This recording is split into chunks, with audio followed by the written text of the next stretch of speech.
Good evening, everybody. Welcome to the October 11th Utility Advisory Commission meeting. We'll just go down the row and you can state your name and present. Commissioner Forcell present. Commissioner Croft present. Commissioner Metz present. Commissioner Phillips present. And Commissioner Siegel is here and we have Commissioner Motter is out.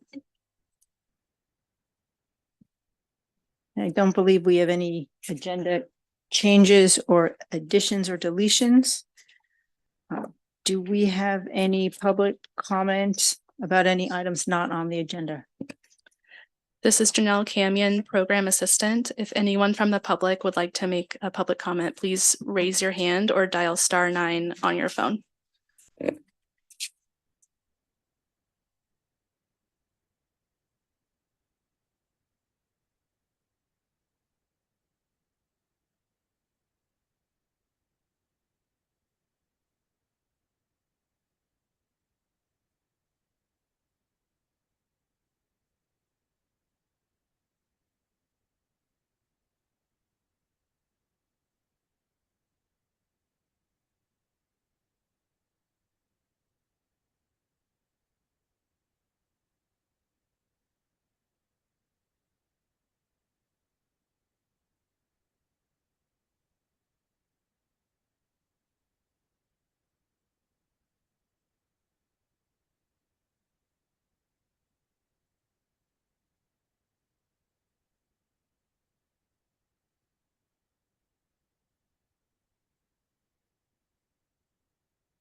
Jerry, no, mine's not working. Jerry's, is mine working? Mm-mm.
Right.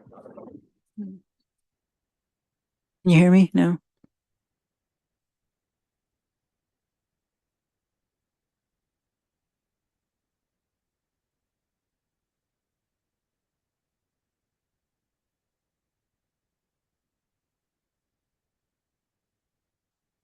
Can you hear me?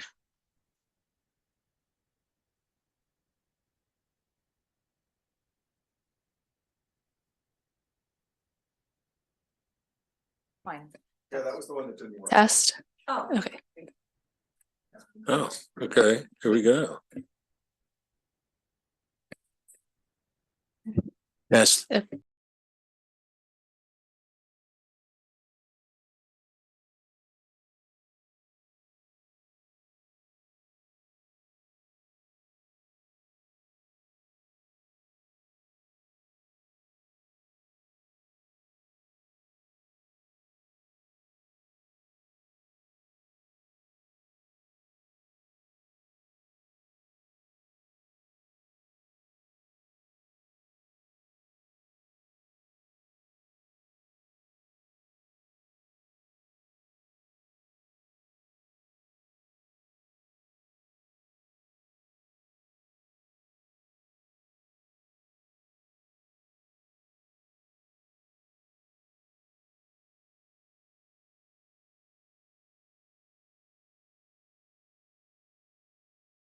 project in this meeting? And if not, when will that be discussed?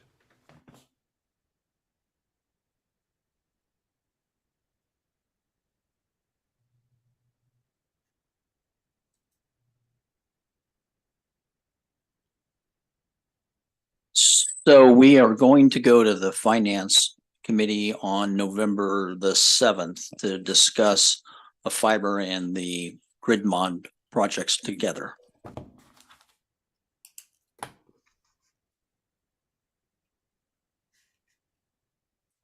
Okay, thanks. You're welcome.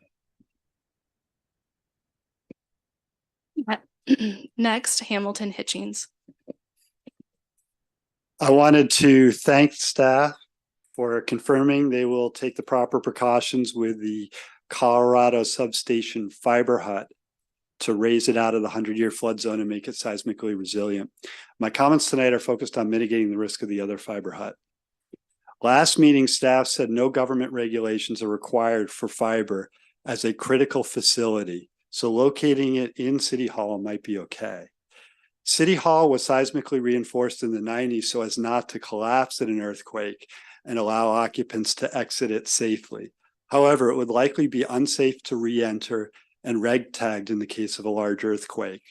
Whereas critical facility buildings such as our new public safety building are designed to not suffer significant damage during a major earthquake and remain usable thereafter.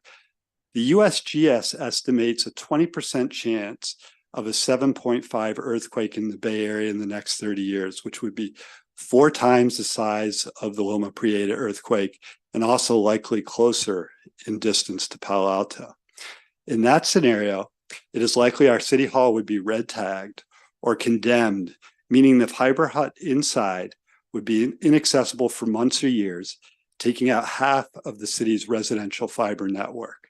Thus, by placing the fiber hut inside City Hall, you are taking on a 20% chance, or even conservatively a 10% chance, risk of losing half your fiber network indefinitely.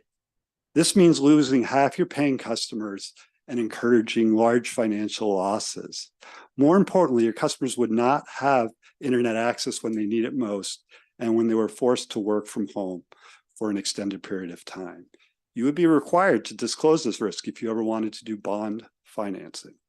The consequences would be very significant, both in terms of feasibility and cost. For the last 4 years, AT&T Fiber has been offering the same speed and cost that the city of Palo Alto plans to offer for fiber when they launch early next summer. The only major differentiator is the reliability and resilience, which AT&T will be vastly superior to the city municipal fiber if you place the city fiber hut in City Hall. Fortunately, you have not finalized that decision. The fiber hut is not very big. You could locate it in a city parking lot. More creative spots include the roof of the main library or in the underground parking garage of the new public safety building, but not on the bottom floor where it might be susceptible to flooding. Anywhere that will be accessible after a major earthquake. Please help make the city's fiber offering successful by properly locating the second fiber hut so it is resilient. Thank you. Thank you. Any other comments? We will move on to approval of the minutes. Are there any comments or changes to the minutes? No. Great. Do I have a motion to accept the minutes as submitted? Motion to accept the minutes as submitted. Second. All in favor? I think we can raise hands in this small room. Okay. All participants have raised their hands. Thank you. We can move on now to Director Batchelor's report. Thank you, Chair Siegel. Good evening, commissioners. I do have some items of interest to share with you tonight. The very first thing is that the city council at its regular meeting on September the 18th adopted a resolution to modify the gas purchasing strategy for the upcoming winter months.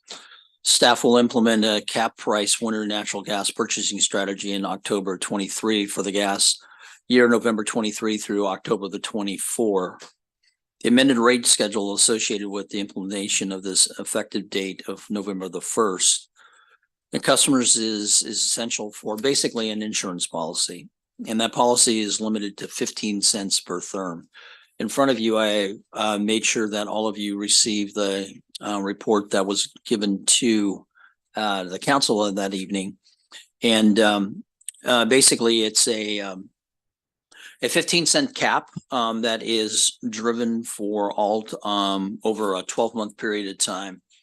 As you remember, the cap went all the way, or the gas price went all the way up to basically over $4. Reserves paid for the additional dollar that we went through. It looks like it's just looking at, if you looked at the presentation portion on, I think it's page 4, there's a breakdown of what that looks like. It looks like there's on an annual basis of about 33 therms throughout the 12 months. Take that by the 15 cents, it comes out to be about $5 a month per customer of an increase on an average price over this period of time for this 12 months. Now, we do plan on looking at this further in the future and going back to the UAC as well as to the council.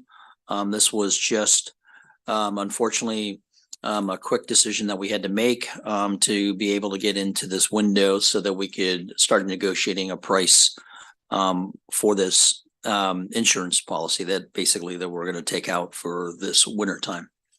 So also good news is that our new outage management system is up and running 100%. We were able to get the texting capabilities up and running. We encourage utility customers that they should log into their MyCPAU or contact the customer service group and make sure that the best numbers to be contacted at in case of an outage, that we have that, and then we can add that into the outage management system. So we will have now we have texting capabilities, and we're also being able to, one of the options in the tree is that if you'd like to have a callback, there will be an automatic callback given to, and we've used it unfortunately twice now that we had some small outages, and we were able to get that back to that information back out to the customer base. Director Batchelor, one question, if a customer finds their phone numbers are acceptable, there's nothing for them to do to be in it, right? That's correct. Thank you. We're CPAUs is participating as a member in the California Municipal Utility Association CUMA for customer satisfaction survey for residential electric and water customers. CMUA's contractors Great Blue Research completed a statewide survey last month with municipalities and investor-owned utilities customers so that we can benchmark the trends across that. We're also now moving forward to doing what we call an oversample. We decided that an oversample is necessary, and what it does is it really we were able to ask more pertinent questions about the utility for just Palo Alto. And so that survey will continue moving forward and should be completed sometime in the first week or second week of November with that. So we'll be able to share in the coming months, probably first quarter of next year, the results of what we found in our surveys. And it will also have, like I said, it'll have investor owned as well as other municipalities with similar questions. The oversampling piece, like I said, we can share that too, but there won't be any comparisons to that. Work is still continuing out on sewer sanitary project 31, which is out on the El Camino. We're replacing some sewer mains as Caltrans is in the process of repaving El Camino. It is their project. We are working through their requirements.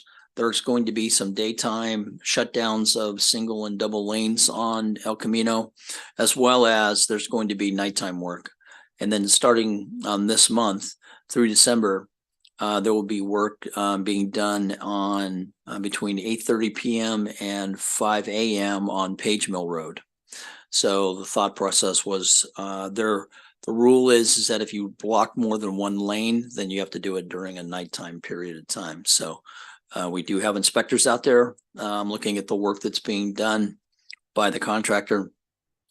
And that will continue on and through December of the night work on Page Mill. And then the intent of this is about a 2-year project overall, where Caltrans will, like I say, repave completely El Camino. We are subject to, well, I shouldn't say that we're subject to, because we do not follow CPUC guidelines and what the rules are. We're not governed by them, but we do follow their inspection timelines, how we build our construction work. So every 10 years, you have to have all your poles inspected. So we are hiring a company called Osmos to perform the work in public streets and some private over a 3-year period of time. And again, it's something that we typically do about every 10 years. So we're following those guidelines, and we should be completed by 26. Also, too, is that I think Tom Marshall and I had come to you a couple months ago, and we kind of talked a little bit about, and I think with Jim Stack, we talked about that there was possibility that there could be some increasing load that would be coming our way. At the time, we weren't really able to really talk about who was coming to town, but city engineers are working with Tesla. Tesla's coming. They want the additional load expected to come online sometime in 24. It's going to be at the Hanover substation, where we are doing kind of a joint venture. Due to the grid mod, we know that we have to expand Hanover. At the same time, we also need to get more capacity for Tesla. And so it's kind of in a design and install phase right now. We are also working on a public-private partnership agreement with Tesla. We're working out those details, but we're going to bring this to council in the coming months, because they're going to have to prove that public-private partnership agreement. But the company is Tesla, and we see some great strengths there for some additional load that we could definitely use. Yes. Is this a data center? Is that the idea?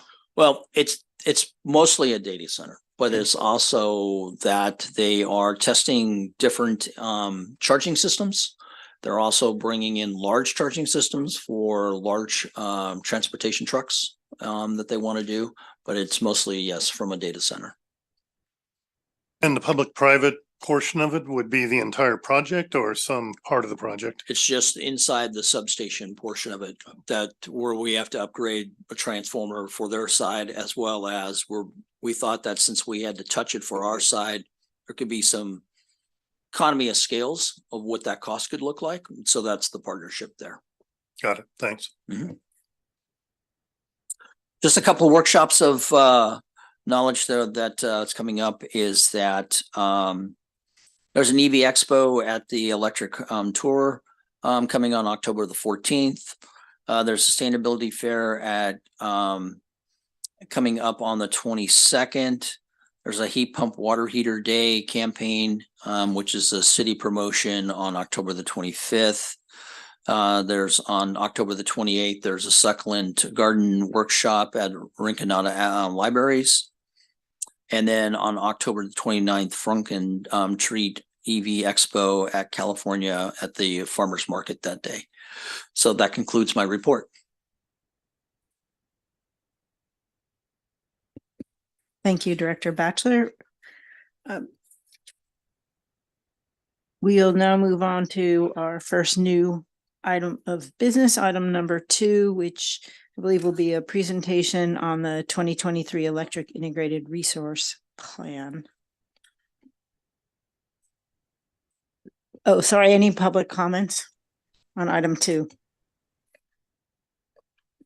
This is Janelle Camion, Program Assistant. If anyone from the public would like to speak on item number 2, please raise your hand or dial *9 on your phone. No one via Zoom, but we have Hamilton Hitchings to make a public comment on this. I came here for the fiber hut thing, but I read the other things that I thought I had a couple of comments. So I'm in the process of electrifying my house, in line with the city's initiative. And I got my, utility bill, and it said 50% of total of the power is retired unbundled RECs. And so I thought I'd read about what a REC is. And I'm sure everyone in this room is more knowledgeable than I am about this, but here's my understanding. If somebody else generates green power, so let's say, for example, in Nevada, they have some hydro, and they don't want to be able to, they're willing to sell the right to claim it was green, then Palo Alto can buy that and then claim our electricity is green. The problem with RECs fundamentally is you're not burning less fossil fuels or generating more renewable. You're just buying the bragging rights, which is why unbundled RECs are so cheap. And when you go to a regional, at least if you bought them in California, there's more competition. I think as you go regional, you can basically buy them from red states who don't really care. And so it's unlikely that they're going to be pushing this. A lot of people believe that power purchase agreements, where you're actually, let's say, contracting with a solar farm to build the capacity and generate it, is much greener. So a lot of people consider unbundled RECs greenwashing, and 50% of our power is unbundled RECs, which means essentially it's not really green. It's like green light. So what I would recommend, because you're talking about where you're going to be getting your future sources of power, is to really try and ramp down the unbundled RECs. The problem with unbundled RECs is because they're so cheap, because they're not really that green, it's very tempting to rely more and more on them because you're just saving a lot of money, but it's not really green. So if your priority is fighting climate change, you want to move away from unbundled RECs. Now, I just want to add the disclaimer. I'm sure a lot of you know a lot more than I do about this, but even from someone who's not that knowledgeable, it seems like it's not a very good policy. And we should be moving, like the hydro that you're looking at, that's real, that's a power purchase agreement. So that's much better. Anyway, thank you for listening. Thank you. No further public comments. We'll move on to the presentation on the EIRP. So tonight, Jim Stack, our senior resource planner, is going to do a presentation about talking about our electric integration resource plan. And it's done on a yearly basis that we want to talk about this. And I think that as you will see that we are looking at different sources that we can take advantage of. And I'm sure that Jim will talk a little bit more about that. So with that, I'll turn it over to Jim Stack. Thanks, Dean. Good evening, Chair Siegel and commissioners. Can you all see the presentation on the screen? Yes. Okay, great. Happy to be here with you tonight. You might recall Can you turn your volume up a little bit? Sorry to interrupt. I'm not sure I can do anything on my side. Is it possible to change the volume in the room?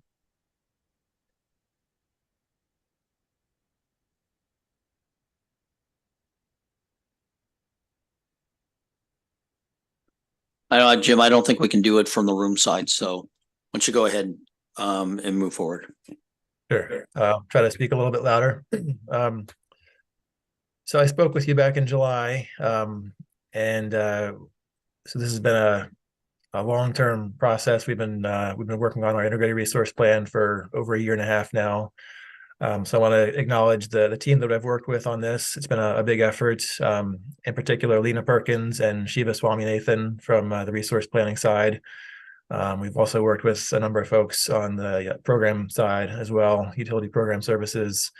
And we've worked with a consultant, Ascend Analytics, who has helped us with the modeling for our plan.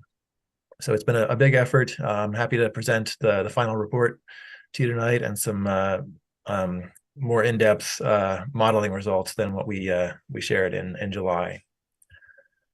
So with that, Can I ask one question? Is this presentation in the packet? I believe so. No, not in mine.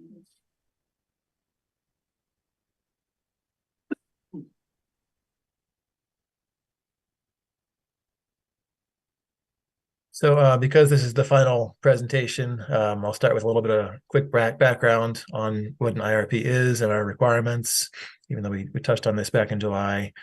Then I'll share with you the our full portfolio modeling results that we worked with our consultant on, including our recommended portfolio and some various scenarios we looked at and the financial numbers associated with them. And then I'll walk you through the kind of the overall findings and next steps in the process. So as we talked about in July, an integrated resource plan is it's a long-term plan or roadmap for where we forecast out a bunch of years, in this case about 22 years, what we expect our electric demand to be. And then we come up with a portfolio of combining both supply side and demand side resources, where we try to develop an optimal portfolio, an optimal way of satisfying our forecasted demand with the least cost and least risk portfolio of resources. Back in 2015, SB 350 became law in California, and this imposed a formal requirement on larger utilities like Palo Alto to conduct an integrated resource plan. The first one we submitted was due back in 2019, beginning of 2019, and we have a requirement to update it every 5 years after that. So this is the second one that we're working on now and getting ready to submit. The key reasons that we're doing an IRP is to demonstrate that we're on track to help the state meet its greenhouse gas reduction targets and its renewable procurement targets. Those are sort of the main highlights, the main purposes of the IRP. But you know, it's a big plan, and it became the state added a whole laundry list of other things they wanted to us account for as well in our plan, including minimizing ratepayer bills, ensuring system and local reliability for the grid, procuring energy efficiency and demand response and energy storage, and planning for transportation electrification, and also talking about our rate design and how it supports electrification. So that's kind of an overview of some of the requirements that we have to meet with our report.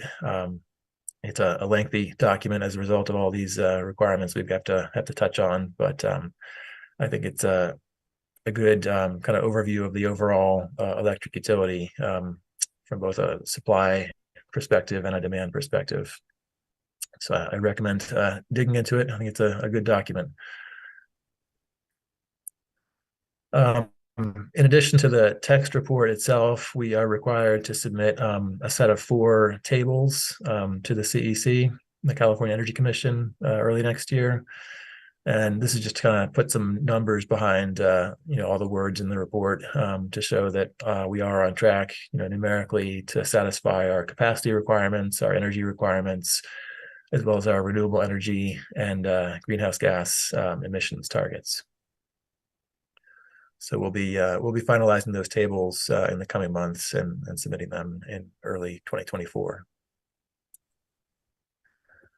And as I mentioned, this has been a roughly 1.5 year long process that we're winding up now. We've been here several times before to talk about various aspects of this. here's a list of the 5 meetings and reports that we've done. And, as we move forward with the implementation phase, we'll of course be, coming back to you to talk about, other, some of the decision points that are discussed in the report, as well as, some of the procurement needs as we start to embark on those. So I'll jump into part 2 now, unless there are any questions on. So as I mentioned, we worked with Ascend Analytics. They're a well-known modeling, electric utility modeling group based in Colorado, and they have a capacity expansion model that we used, and for the after iterating a number of times and putting in different kind of restraints on the model, ultimately it came up with a recommended portfolio for us. And what you're seeing on the screen here is a plot of the new resources that the recommended portfolio indicates that we should add to the portfolio in the coming years. So this is the nameplate capacity of new renewable energy and storage resources that we would be adding into the portfolio in the coming years under this plan. As you can see, there's a lot of new solar starting around 2030 and going through the 2030s, and then the model recommends adding some capacity, some battery capacity in the 2040s. I wanted to, we talked about this back in July, but I wanted to reiterate that this plan is not, we're not immediately going to go out and start procuring, only solar resources going forward. This is sort of a work in progress, and the actual resources that we're going to contract for, in the future, will be highly dependent on, market conditions at the time and what happens to our load and our existing resources, how they change over time, as well, of course, as the actual proposals we receive in our solicitations when we actually go out to buy new resources. I think the model is highly sensitive to the assumptions you make about resource costs over time and so forth, and depending on, it's a slight tweak, and I think you might see wind or some other resources here instead of solar. But given the conditions that we were using in the model, this is what the model spat out for us. Excuse me, what kinds of resources were available? Solar, wind, and storage, anything else? Yeah, we considered a wide variety of resources, like geothermal and biomass, demand response. Further out, we even looked at some more, you might call them more speculative resources, like offshore wind, and even small modular nuclear reactors. Those latter two are not really commercial yet, but we made some assumptions about what they might cost in the future. So we looked at, in-state resources as well as out-of-state resources, basically anything that's kind of readily available now or is expected to be available during the plan period. We tried to include in the consideration. When we do we look at other public utilities plans? Do they all come up the same? I mean, like Alameda and, does everyone come up this way?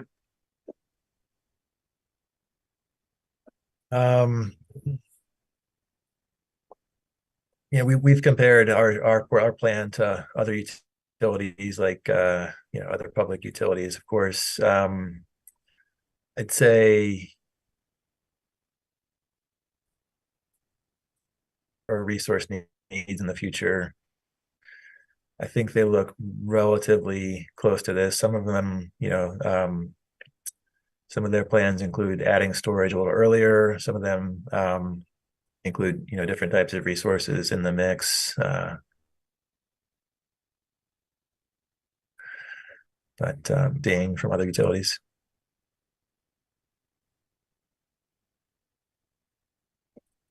One question here is, so I'm a little surprised to see solar come up, given that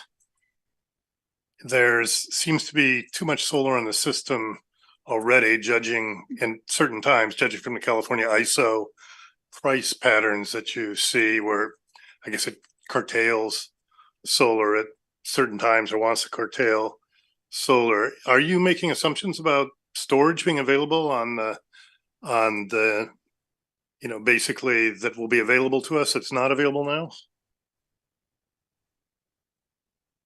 No, the solar capacity you're seeing here is simply standalone solar. So I think what what might mitigate the fact the trends that you're referring to would be we're also seeing a greater move towards broader regional integration of the grid. Some connections between CAISO and other balancing areas around California. So that will help. When we have too much solar in California, we'll be able to export that out to other areas more, and get some value from that rather than just curtailing it.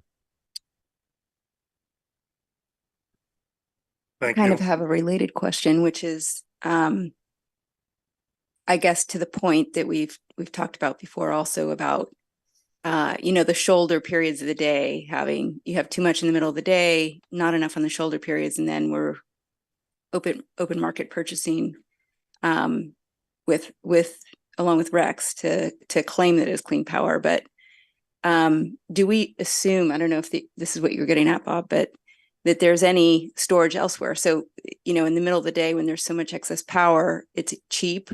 Would we assume that someone else is building storage so that they could store that? And when we take it back, we buy on the open market, we're buying stored power. It makes us feel better that our power is not being generated by natural gas. So what kind of, I guess, is there any thinking about that in the model of where the energy we're purchasing in those shoulder periods or in the winter is coming from? I would say that under our current carbon neutral plan, the way we evaluate our emissions overall is to look at in every hour, we look at whether we have a surplus or a deficit of carbon neutral resources. And then we also look at the grid's emissions factor, the marginal emissions factor, the average emissions factor for the grid in each hour. So when we are buying market power from the grid because we have a deficit, we are factoring in that power is dirtier, relatively speaking, than during the power that is in the middle of the day when we have surpluses. So we're taking that into account when we evaluate the carbon neutrality of the portfolio. But this model, the integrated resource plan model, doesn't really take that into account so much. It looks at the it does a projection of the cost or the value of the generation in each hour compared to its cost, and the value of the RECs, the value of the resource adequacy from it, and just kind of looks at those factors, cost benefit perspective. Okay, and I think the last time you came and presented to us, I had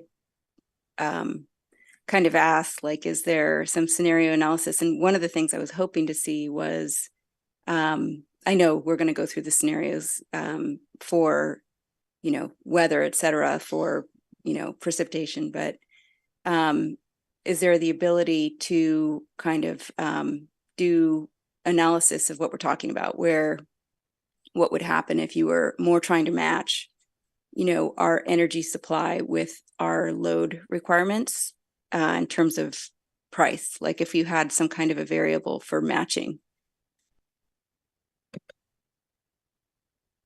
Does that make sense?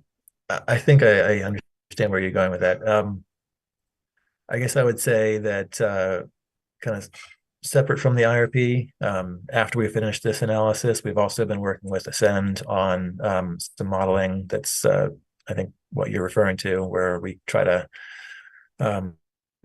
see what it would take to come up with a better match between our load and our resources, because we have a lot of hydro in our portfolio that can be shifted around. We can also choose, instead of adding solar, we can add different mixes of resources that would get us to a better hourly match between our load and our supply.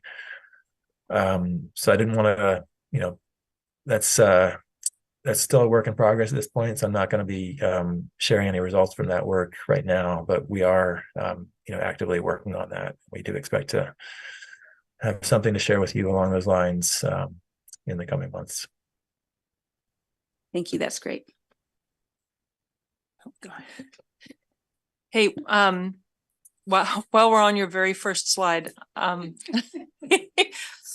wanted to go back to you mentioned, that you're sensing a line of questioning from all the commissioners. I think that's like, wow, that's a lot of solar for a grid that we have this impression doesn't necessarily benefit from more solar. And you mentioned in passing that if the prices that had been used in the model had been a little bit different, that it might have the model might have recommended wind or something. Can you talk a little bit about what prices were used as input? What how was solar priced? How was wind priced in the model? As well as, I'm particularly interested in the availability of geothermal and landfill gas, especially those projects that our contracts are coming to an end. And I can't help but be curious if we could renew those contracts and keep having a little bit more diversity in the portfolio. Sure. Yeah. So in terms of the input cost that we assumed, I think I shared this slide with you back in July, but these are the prices that we used in the model for the various types of resources. This slide shows the energy generating resources, wind and solar and nuclear and geothermal, and energy efficiency. And then the next slide shows storage and demand response pricing. So solar is winning because it's the cheapest. And it's and somehow the sort of like needs of the grid are not priced in. It is how it ends up feeling. Yes. Hi, I'm Jim. I'm here in the Lena Perkins, Senior Resource Planner. Hi, Jim and Chair and Commission. So I did a lot of this work with Jim, and I think because we were on our first slide, he gave a little bit of a brief explanation of the model, but it does have a ton of market development in the model, in that projection that Ascend is used by many of the public utilities, and it has a lot of assumptions in terms of battery growth, in terms of volatility of prices within the day throughout the season. I just wanted to note kind of two things. One is that it's stunning to me, and I think, Jim, that there is 6 gigawatts of batteries in California now.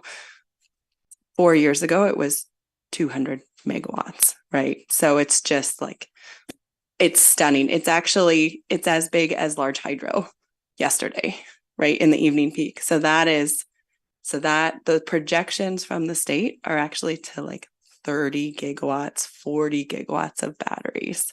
So whether or not we are investing in batteries, there are embedded assumptions that batteries are coming online and helping in that. I'm specifically talking about that evening ramp period, and that is kind of year round. Lena, that's gigawatts or gigawatt hours? Gigawatt. So gigawatts, but they're each in 4-hour blocks. So if in order to bid into the ISO, you have to be able to sustain your power rating for 4 hours. So it's 6. You can look on ISO today, and it's like 5 megawatts yesterday, and especially when it got a little hot over the weekend. So we're looking at huge ramps in the evening that people would have just freaked out about 10 years ago. They thought were almost impossible. So that is coming. That's going to help with the evening ramp. And then and the other thing is that because we are so hydro heavy, we have this very dispatchable resource in the form of Collierville, and that is super shapeable, and it is just, you can just pull on that lever when you want. So it is the biggest, cheapest battery out there. And then just, as kind of a seasonal adaptability ability, there's pumped hydro on our western resource actually. And so so that is effectively being used as seasonal storage right now because they don't want to cycle those pumps very often because they are old. But that is being investigated for, now that prices are high and people care about carbon, maybe it's worth upgrading those pumps so they could actually be cycled. Yeah. Sorry, is it fair to say then when we're projecting in this model as we buy market power going forward, it will be cleaner over time? In general, we our power content label, it is not actually reflective of us not providing our load with our resources. That's because of the choices that we made around taking our really, really clean power content label and slicing off all those real RECs that we generated that actually matched our load quite well and selling them for large profits in order to capture the difference in prices between the bucket 1 RECs and the bucket 3 RECs, because we're trying to clean up the whole grid, the whole West, not just California. They are worth something, and then we're plowing millions of dollars into designated green funding. So it's not, if we didn't do that in an average hydro year where, that power content label would be totally green. And then even better than that, we shape our hydro to when the market needs it, which is the dirtiest part and the highest value part. So we're kind of helping other utilities in California clean up their emissions footprint in general, and again, there's big swings when really poor hydro years like last year. But I guess I was asking a slightly different question. I understand the power content label, but just in actuality, when we're buying power on the open market, we get what we get, right? And so are we projecting that to get cleaner over time? Because I look at this and I see we're complying with whatever California standards are. Palo Alto used to be way ahead of those, and we were a lot cleaner, and that was something we were proud of. And it seems like we're taking on less of that responsibility ourselves. And so I don't know if we're shifting because California is doing a better job, and so why should we enter into those contracts? That's what I'm trying to understand. Yeah, I mean, so nobody's allowed to follow their load anymore. So the load pays an aggregate price, and that is the aggregate sort of emissions. But if you look at our impact in terms of what we're showing up with for our owned in-ground resources or long-term contract resources, we are actually net cleaning, especially on the margins. That doesn't show up anywhere because of what I talked about earlier. And that was a conscious choice because, in 2018, when Jim and I were really excited about hourly carbon, nobody knew how to have that conversation with us yet. And it didn't, and there was not a dedicated funding source for building electrification.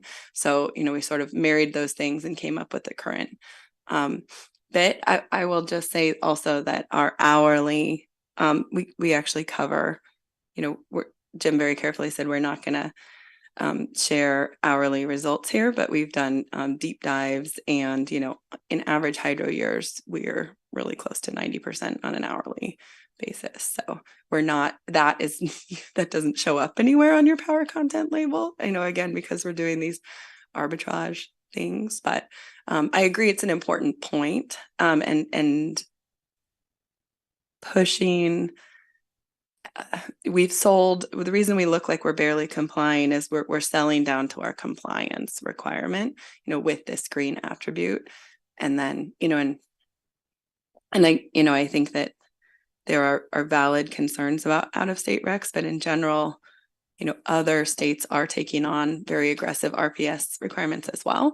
And so, ideally those would converge, because we need an integrated grid in the West, and the best wind resources aren't in California, so yeah. Okay, you can go to slide 2 now, Jim. Thanks, Lena. Yeah. And Commissioner Forcell, you asked another question about extending our existing contracts when they expire. And I just wanted to mention that that is a possibility. It will be, we'll be discussing that with our suppliers as these contracts come up for, coming close to their expiration date. In fact, we're already in discussions with one of our landfill gas supplier for about extending and expanding the size of our current our largest landfill gas project right now. So we'll probably have an item on that for your consideration in the coming months. Awesome. And thanks for remembering the question. Thank you. So with that, we'll jump to the next slide, which shows our long-term energy balance for the recommended portfolio. So this slide shows, annual look at our portfolio from 2023 to 2045. You can see our load is projected to increase substantially in the coming years, which gives us some holes in the portfolio to fill starting in the late 2020s. And you can see that again with the recommended portfolio, it's adding a lot of solar to fill those gaps. On the capacity side, for our resource adequacy needs, the portfolio is in a little bit better position. We are kind of long on system capacity out into the 2040 timeframe.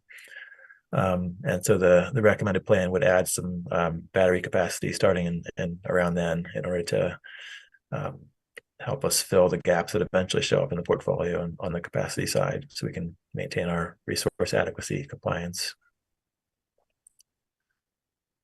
In terms of renewable portfolio standard compliance, the gray line here shows what our RPS target does during the planning period. You can see it's currently a little over 40% right now, but it marches up to 60% by 2030 and then stays level at that level going forward. Under the recommended plan, we would be exceeding our requirement on the RPS side by quite a bit. There's only 1 year under this in this graph here, 2035, where we're slightly below the requirement level. But RPS compliance is actually evaluated on a 3 or 4 year compliance period cycle. So as long as you're over complying in 1 year, you can kind of miss your target in another year during that cycle. But we will still try to obviously hit the target or exceed it every year in the future. And this next slide shows a monthly look at the portfolio in both 2025 and 2045. So the 2025 look, it's basically the portfolio we have now with a mix of hydro and solar and some landfill gas and wind. You can also see the geothermal contract in there, which starts delivering to us in 2025.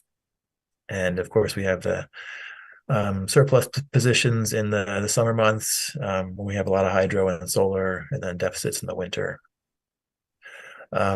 Jumping forward to 2045, it's kind of the same basic pattern. You can see there's the load has increased by then by quite a bit, and the wind and the landfill gas contracts have all expired. In this model, we're assuming that once a contract reaches its expiration date, it just goes away, and then the model will consider adding something else to replace it. You can see we have some storage in the portfolio at that point, and the storage is actually showing up as a negative energy value there because the batteries actually do lose some energy when you cycle energy through them. But obviously this the recommended portfolio doesn't do a great job of meeting our matching our load on a monthly basis. It continues the pattern of having these surplus and deficit positions. So that's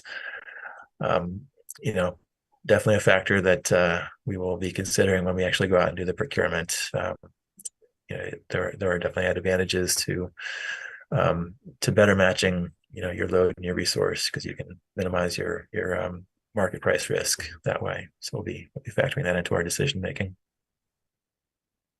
But it's not, excuse me, it's not just the market price risk, it's the fact that energy is not necessarily, it's 29% Cal ISO right now is natural gas. I don't know what is anything else. And so that difference is potentially dirty, and it seems to be, or partially dirty.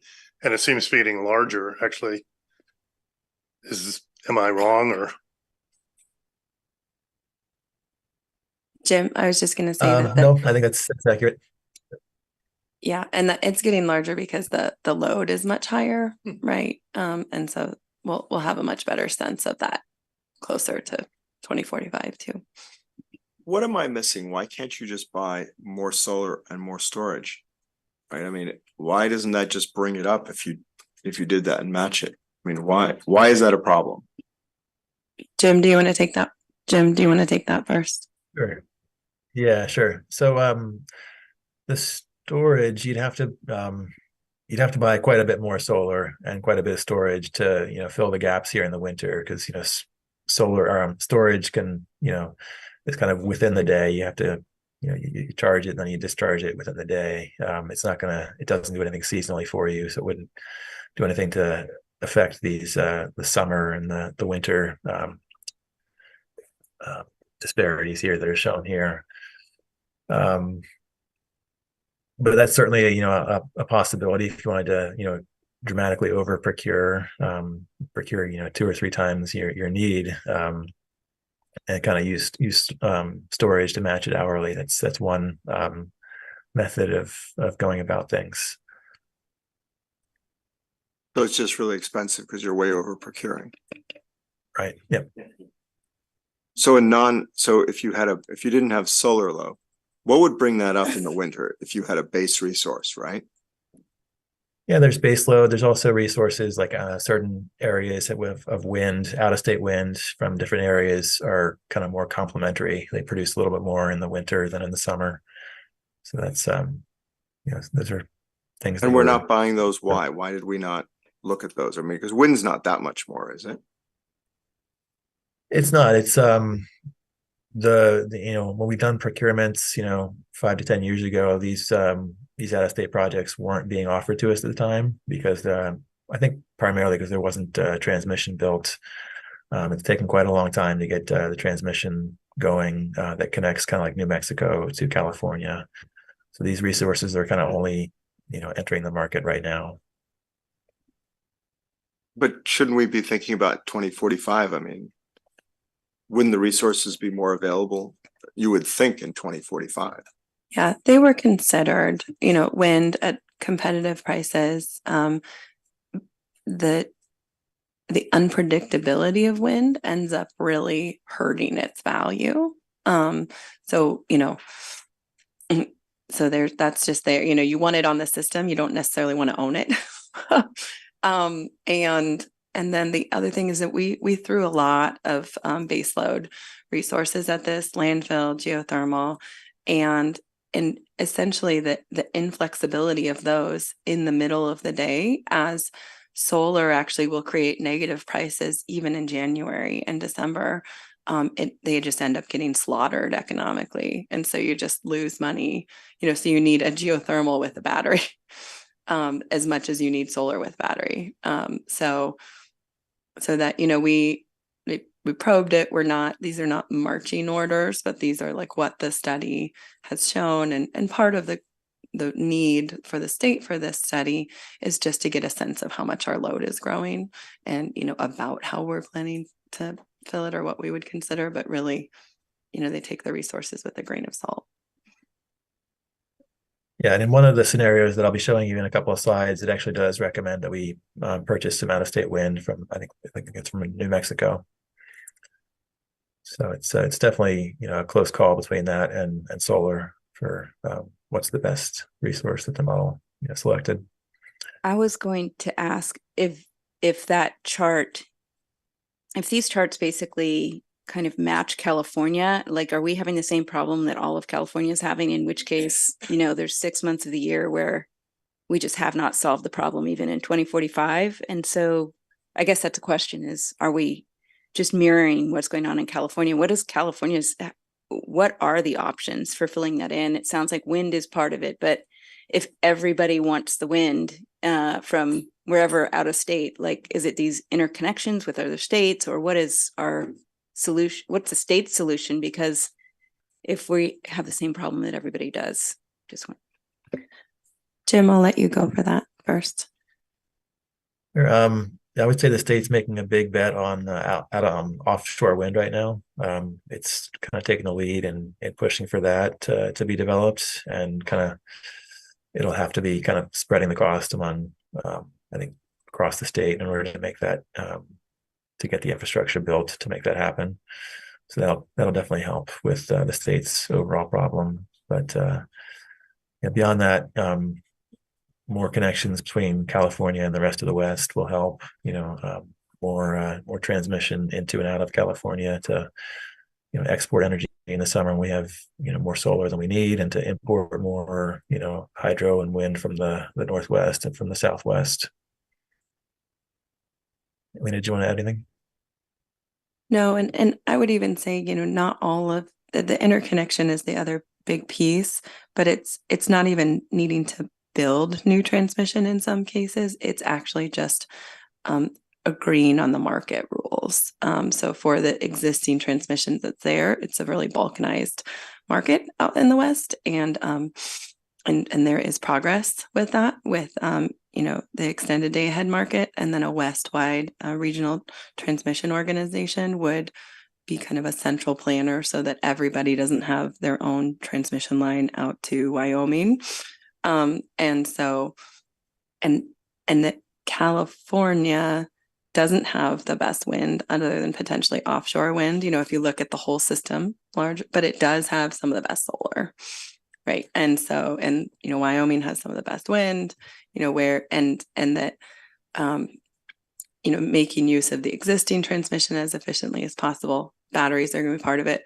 Pumped hydro is going to be part of it too. I think no doubt.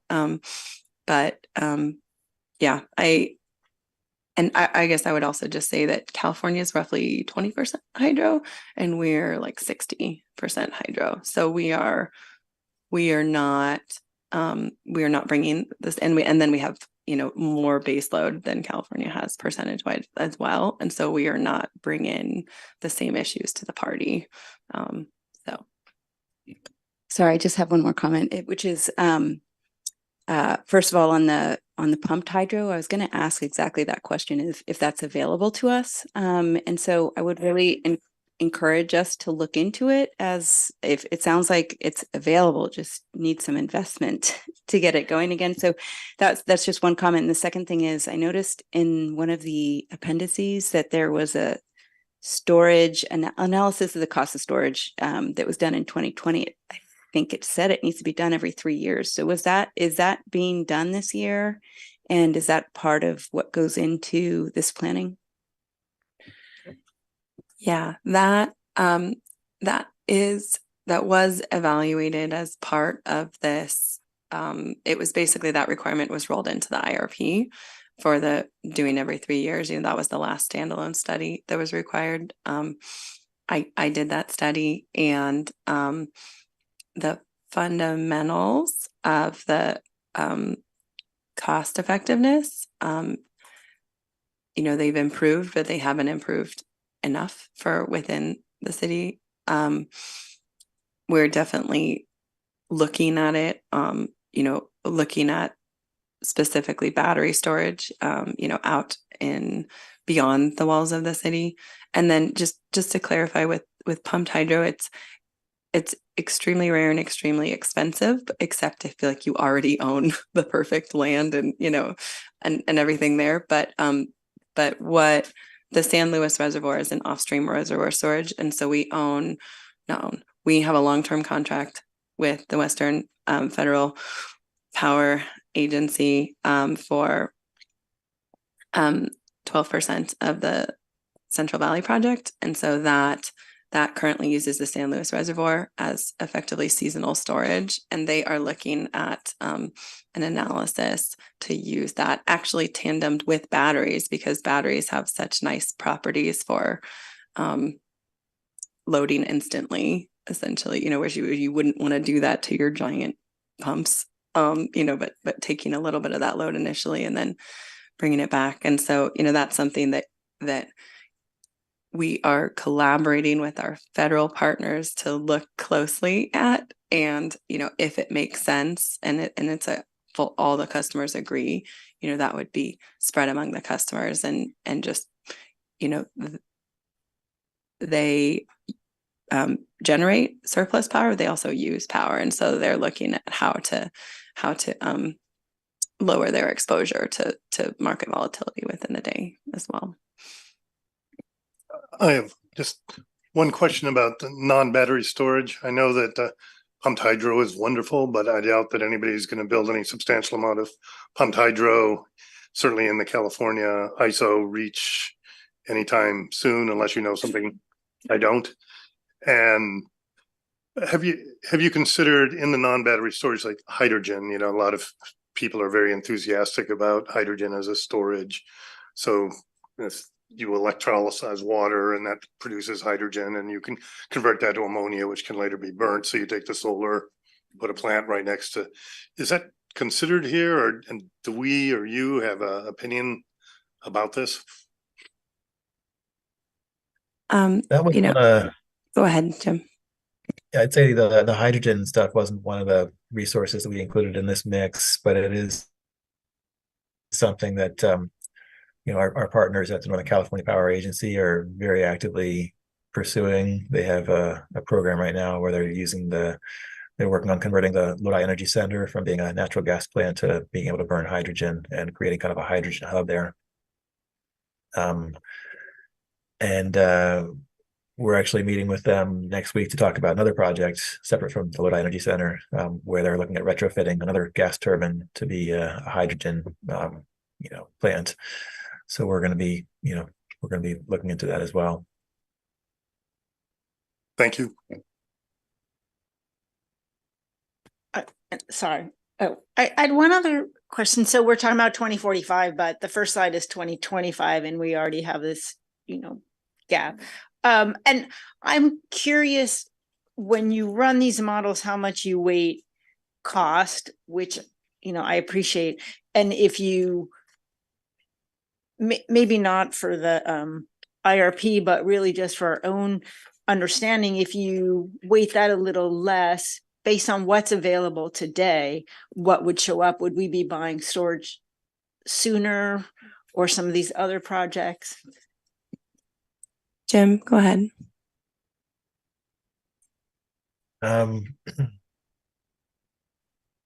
I guess when you talk about weighting the cost of the resources a little bit less, what are you suggesting that we weight more? I guess more, you know, I guess some kind of clean energy for the half the year that solar isn't sufficient. Something that we would do today, that price is the barrier. And I'm kind of wondering, how much is price the barrier, and how much is the price differential?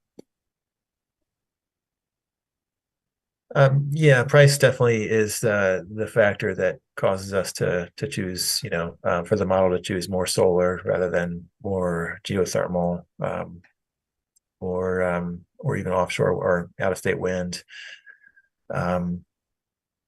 Lena, do you recall what the differential was if we got into the you know, how much you know, more expensive solar would have to be, or less expensive other resources would have to be chosen?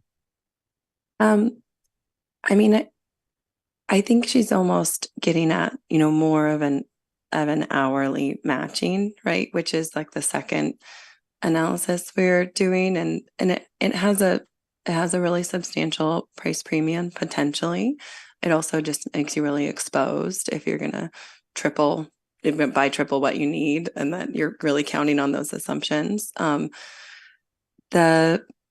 I guess the other thing I would just say is that Calaveras, in Western to some extent, the large federal hydro, but especially Calaveras, is quite shapeable, right? We're shaping it into the summer because that's when it's most expensive. And so we are making money with that in the summer. But if that really changed, and say, you know, solar's really overbuilt and we have tons of batteries, and so maybe even though the demand is highest in the summertime, maybe the winter's the highest price, maybe the spring's the highest price. This hydro, it's quite available in the spring, and it can be fairly available in the winter and fall. And so, we have, you're always better off with flexible resources, and there are even winter peaking hydro systems that like come up as well. And I will also just say to the hydrogen point, that I worked in Alaska generating hydrogen with an electrolyzer, and it's just it's really expensive. You definitely don't want to transport it anywhere. So and then the projects being evaluated are not pure hydrogen projects by NCPA. They are 10% hydrogen by energy and 90% natural gas by energy. So that's what a 50-50 split is by volume. It's 90% natural gas by energy. So yeah, I think that I would let price, the way I view price, and I am very dedicated environmentalist personally, separate from my work life, but that this is a signal saying what the grid still needs. And so we are helping the grid in what it needs. And if we have a flexible portfolio that brings a lot of value or really minimizes our cost, then we can bring everyone along for the electrifying everything. So this is sort of a whole system carbon minimization rather than just the electric portfolio. Although, I'm open to being persuaded, but it gets tricky when you look at over procuring by a lot. I mean, it's still, for hourly matching, I'll say that it still wants a ton of solar. You just get 3 times the amount of solar, and you're just really, really exposed because it's just that much cheaper. So it sounds like you could model these, you could mold these graphs. If you weren't optimizing for price quite so much, you could basically dial up the hydro in the times that the solar is not available and have it flatten out. Yeah, to some extent. Yeah, to quite a bit more than you would think.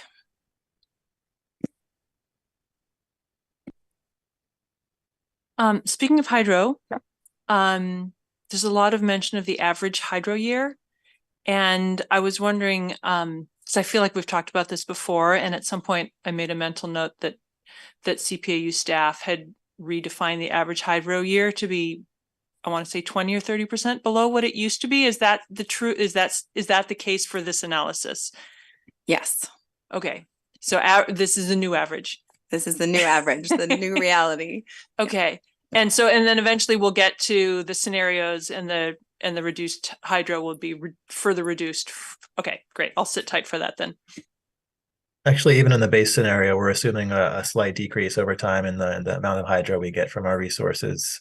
Like if you kind of squint, you can see that the blue bars in the 2045 graph are a little bit lower than in the 2025 graph here on this chart. So that's even part of the. Sorry, I thought Dr. Perkins just said we're already assuming 20% less. Now you're saying we're going to start assuming 20% less by 2045? No, we've already shrinking it over each decade. We've already reduced it. We've already reduced our long-term hydro projections by about 20 or 30% compared to what they were 15 years ago. And we're projecting that they continue to fall a little bit further going forward. Got it. Thanks. Sure. I'm sure that we want to spend the rest of our evening on this slide. So I had just one last question, which was I see demand response in there as a possibility in 2045, but maybe it's my eyesight, I'm a little colorblind, but I don't see anything in the bar chart. So what is that, and why is it not showing up? So I think under the base portfolio, I don't think we have any demand response selected, but that is, it does show up in one of the scenarios that I'll show you in a couple of slides. so demand response is essentially, capacity that we could, call on from our customers to reduce usage during certain peak periods, during certain hours of the year.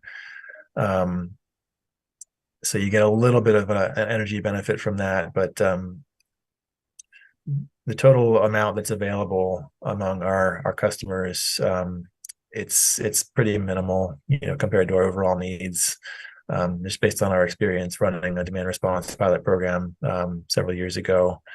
So we would love to have more of it available. It's something that we'll continue to evaluate because it does look like a good, it's extremely flexible, and we'll pursue it, but it's kind of a costly program to implement, and the capacity available in the market right now is among our customers is pretty small. Is that the retail customers or the commercial customers? And sometimes are you considered both, including commercial demand curtailment? Yeah, it's we're primarily looking at our larger commercial customers who have the ability to kind of throttle up and down based on market signals in the timeframes that we need them to do so.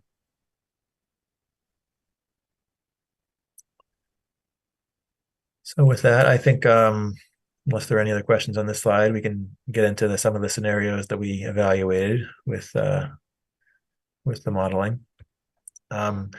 So we're doing a long-term plan out to 2045. Obviously, we don't have a crystal ball that is very accurate that far out. So we thought it was important to do some look at some bookend scenarios, different ways the world could look. There are a huge number of factors that we could have varied, market prices, renewable energy prices, load. What we settled on is, in our portfolio, as Lena mentioned, we have, 50 to 60% of our portfolio is hydro, and that's kind of our biggest source of uncertainty, now and in the future. So our scenarios are primarily looking at different hydro kind of outcomes that we could experience in the next 20 or so years. So we looked at 4 scenarios. There's the base case, the recommended portfolio, which we've been covering over the past several minutes. And then 3 other kind of variations on that. The third and the fourth one shown here are sort of your standard dry year and wet year scenarios. So number 3 is kind of like a long-term drought where we get less energy from our hydro resources. And there's less energy statewide from all the hydro resources. And so as a result of that, market prices overall are higher. And then conversely, number 4, it's a kind of a wet year scenario where the state, gets much more precipitation over the long run. And so energy from our hydro resources goes up quite a bit. And that happens kind of statewide. So that depresses overall market prices a little bit. The second scenario is another reduced hydro scenario, but it's a little bit of a different, reason for the reduction. What this scenario essentially represents is if some regulatory decisions kind of go against us, which affect the way that we're allowed to operate our resources, our hydro resources. So it might affect, the amount of water we're able to use, or the timing in which we're able to use it. This also represents a sharp reduction in the amount of capacity we can count from our resources. So that gets at some regulatory decisions around the resource adequacy program that might impact our amount of hydro we can count in our RA filings. And this scenario also shows what happens, a scenario where the cost of our hydro actually increases. Ordinarily in a drought or a wet year, we pay essentially the same price for the hydro, regardless of how much volume we get from it. But in this scenario, we actually see cost of hydro going up by 25%. And what's interesting about the Ascend model is when we looked at these 4 cases, in the dry year and the wet year cases, the model actually came up with the same resource selections. It didn't tell us to procure any more or less new solar or new renewable resources. as a result of these long-term dry year, wet year conditions. Obviously, the portfolio would be a little bit less fully hedged or more fully hedged in these scenarios, but the model essentially said to stick with the same resource selections and, utilize short-term markets, sell into the markets when you have more hydro or buy from them when you have less hydro. So I thought that was interesting. The one scenario where the model actually did come up with some different selections was in the reduced hydro output scenario. So I'll show you the selections for that scenario here. This is what that looks like. You can see compared to the base case, the model is telling us that we need to buy some more renewables a lot sooner, starting in 2025 with 50 megawatts of solar.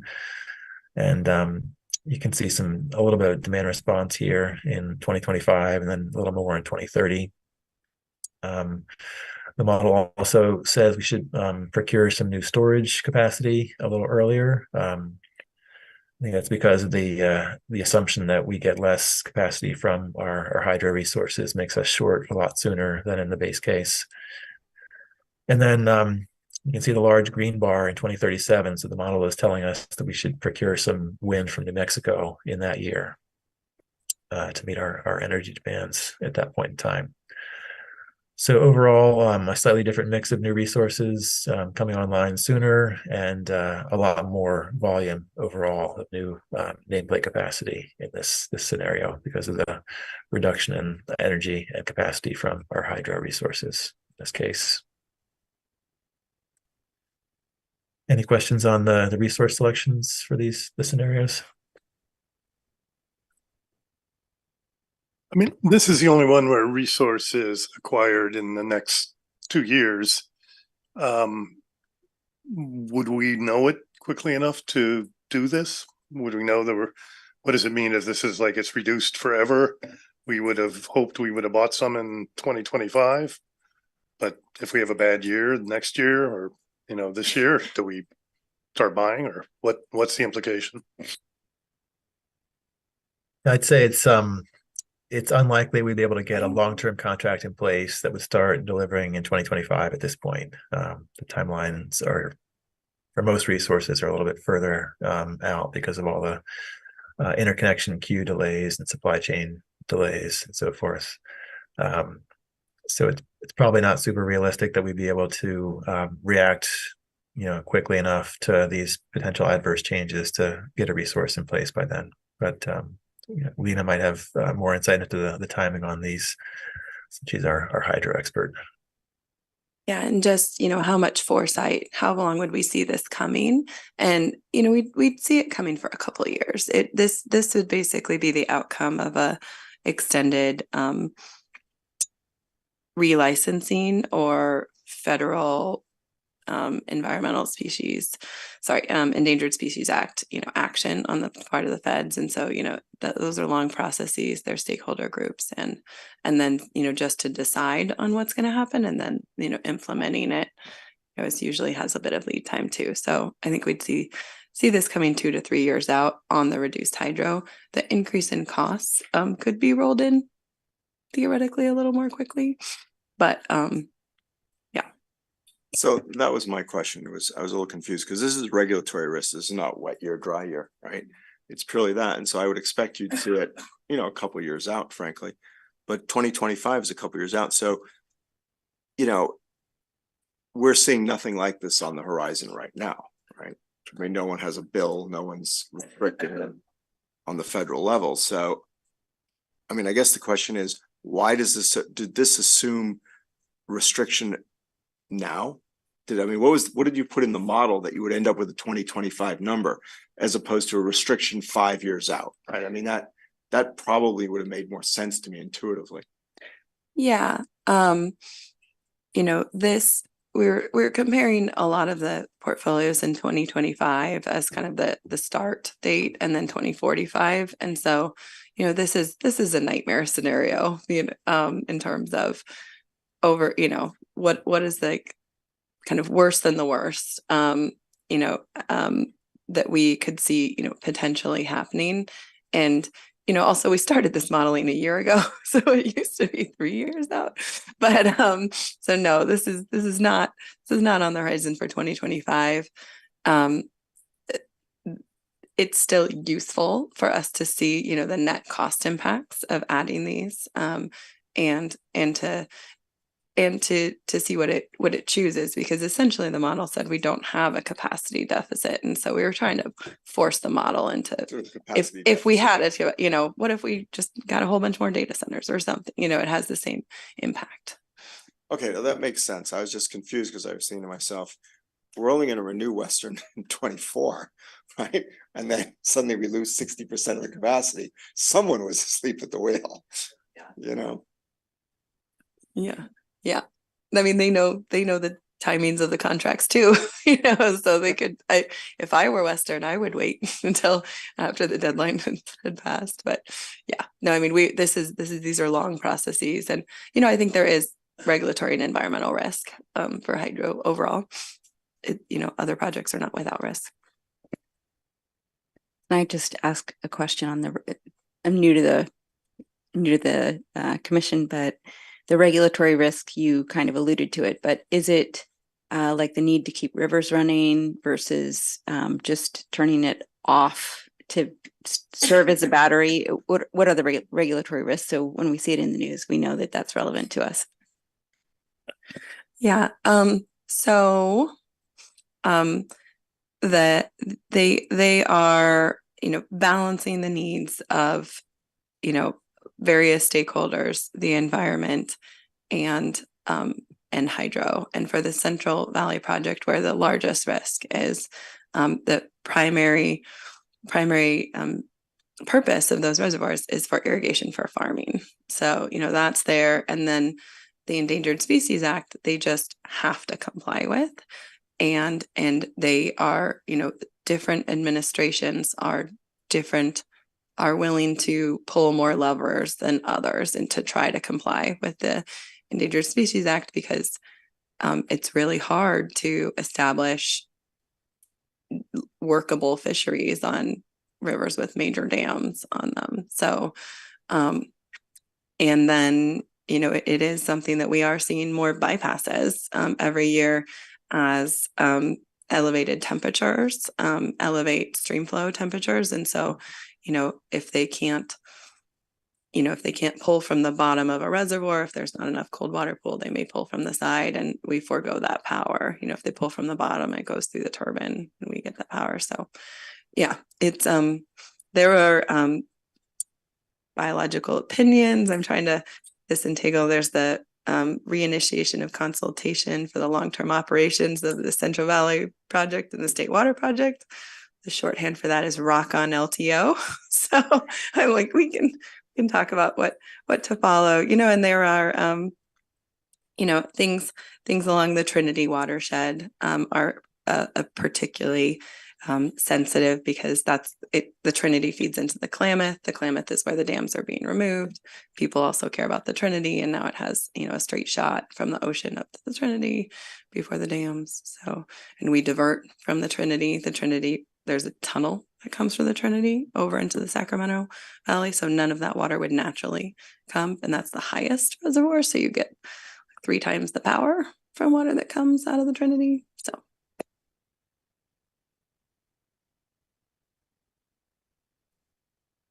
Thanks, Lena. So to get back to the scenarios, we worked with Ascend Analytics, as I mentioned, and their software kind of went through the resource selection process for these different scenarios. And then once it came up with the different portfolios, it ran through its production cost model to come up with the supply costs for the different outcomes that were, or the different scenarios we evaluated. I'm sorry, before I get to that, this is the long-term energy balance for the reduced hydro portfolio scenario. So you can see more solar in the light yellow bars coming online sooner, and some of the green in the top right from wind.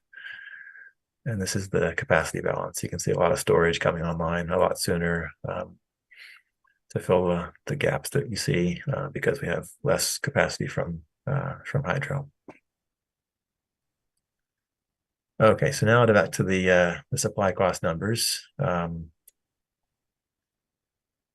So they for each scenario, Ascend Software kind of went through a simulation of 100 simulations, and it came up with the cost, the average cost among all those 100 simulations for each scenario.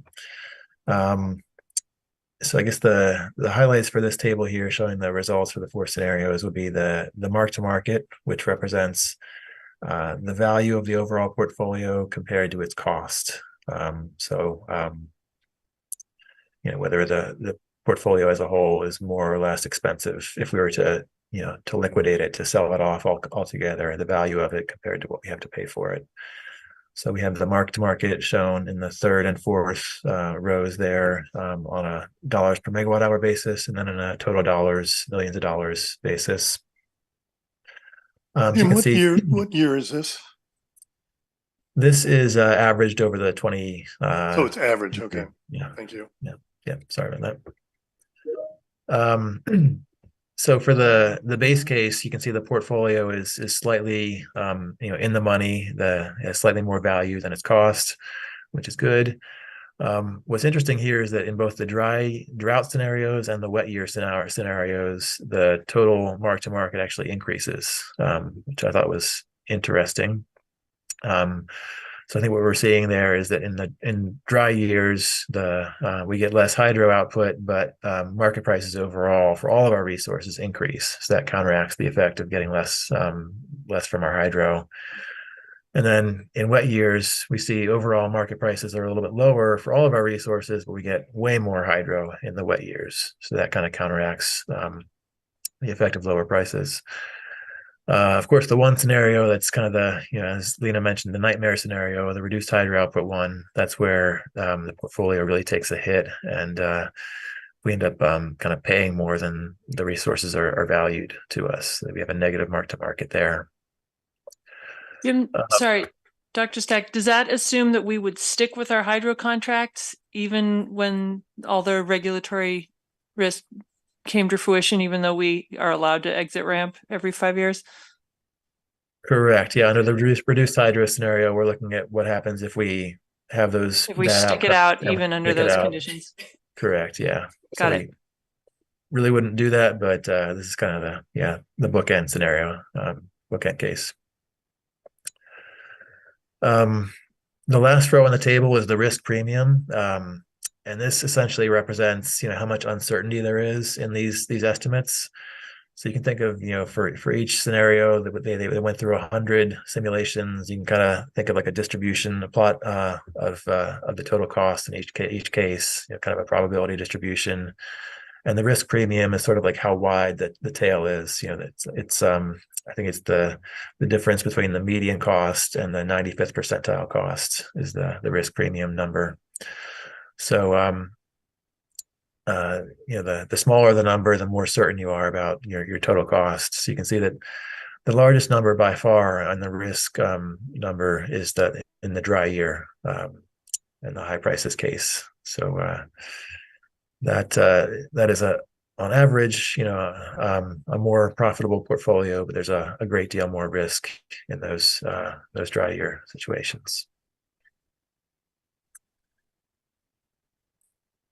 And so now I'll get into the last part of the presentation on the next steps and our overall findings. So stepping back, in terms of the overall IRP, what we have found is that under the base case assumptions, the Western contract looks very competitive. Obviously there, as we've talked about over the last few minutes, there are some regulatory, concerns that we're keeping our eyes on and actively, intervening in and trying to influence. But under the current assumptions, the Western contract looks very competitive.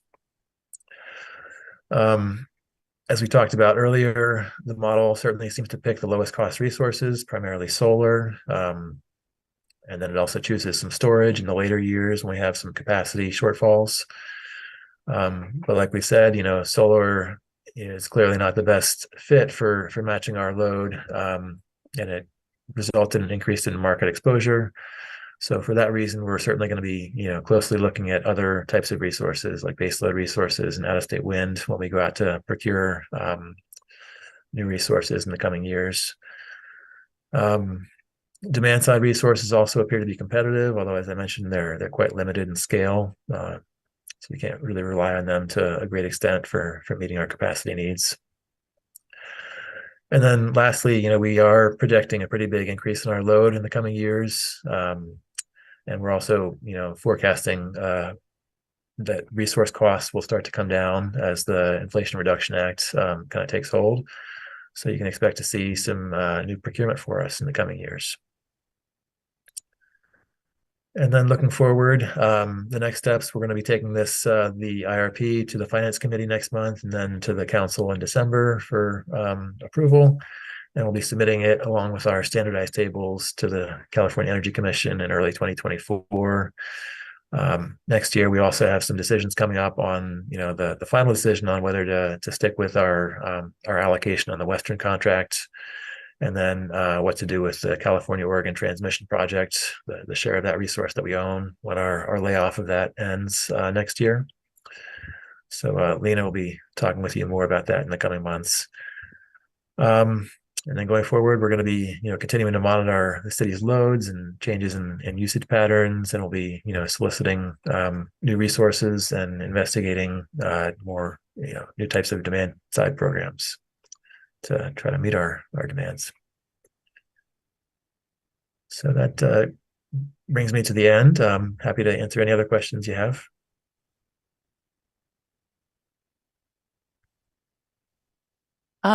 Thank you very much, Dr. Stack. This has been a great discussion. I have a few actually really basic questions. Can you go back to the timeline? Just the last slide you were on. So the City of Palo Alto Utility is required to submit this IRP to the CEC, and then what happens? Like, who reads it? Does somebody at the CEC need to approve it?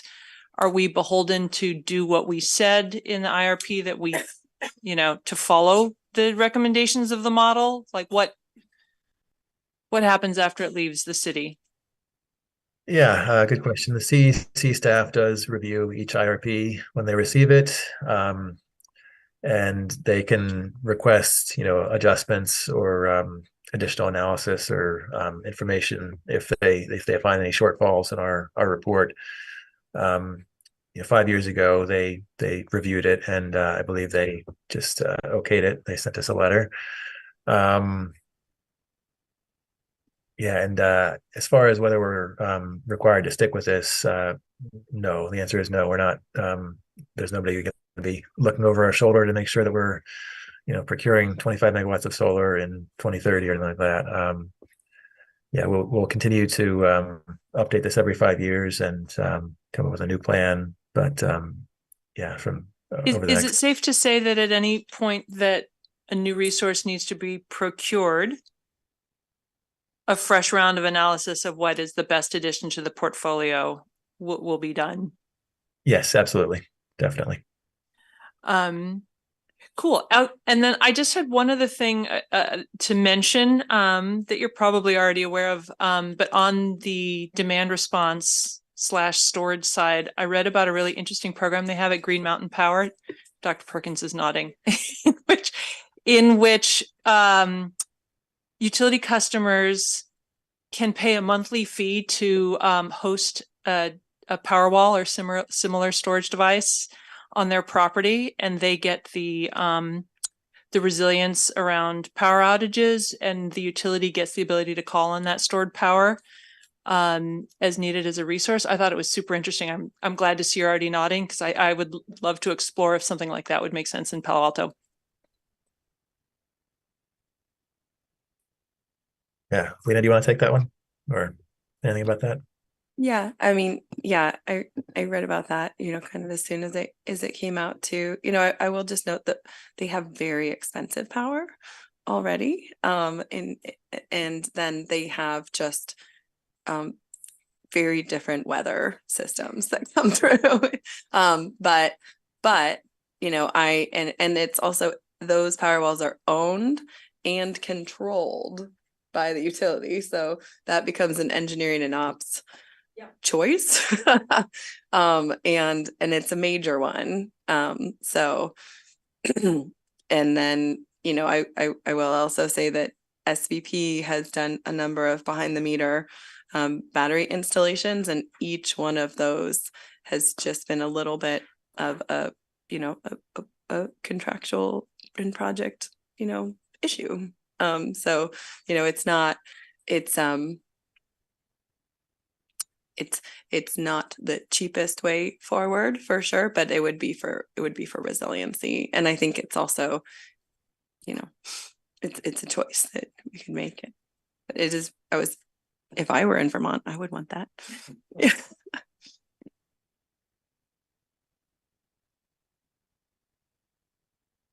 Great. If there are no more, okay.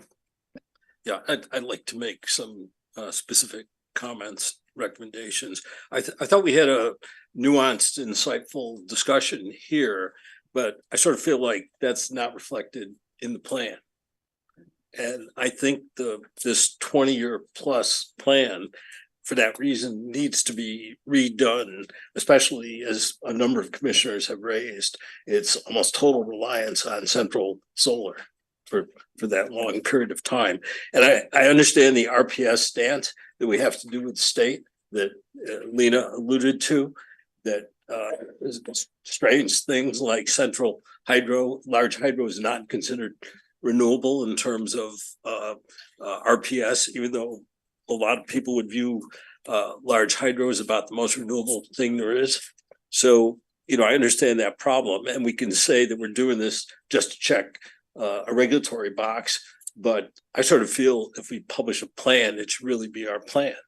And so therefore it should be a real plan. So I'd like to recommend that we redo this with the fundamental premise that to the greatest extent possible, and other people have hinted at this as well, that CPAU matches its supply to demand, right? And some of the, Lena, you talked about some analyses, you know, and Jim talked about showing that this requires, you know, vast overcapacity. I've seen analyses saying the opposite of that. Some NREL, and I won't go into details, but Lawrence Berkeley and NREL and Peninsula Clean Energy analyses have said that's not true. So I think that bears some investigation. And I think, you know, from the discussion here, it's clear that you folks have thought about many other resources and kind of recognize that this is probably not what we're going to end up procuring. So, you know, I'm saying don't go forward with it for that reason.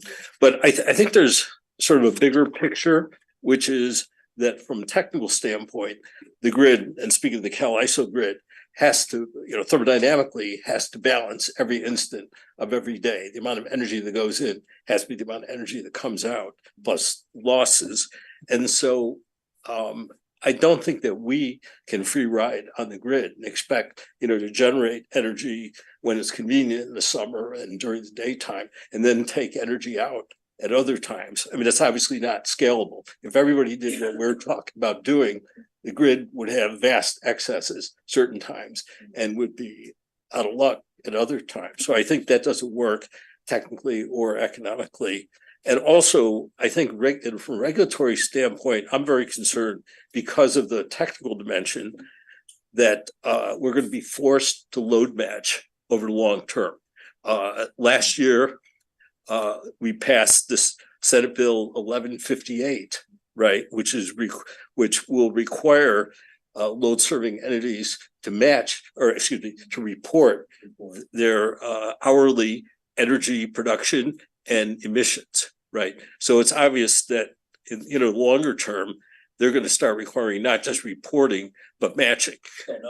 Right. I mean, well, that's a good point, but not to interrupt, I apologize, but I think the thing is yes, it could be reporting, but we don't know where that's really going to go. If we're going to actually have to match at whatever our usage will be at a period of time, or even over a 24-hour period of time. So I think that we would report what we would report, but I don't know, Phil, if I would, Commissioner, if I would go as far as saying it's going to be regulatory at this point.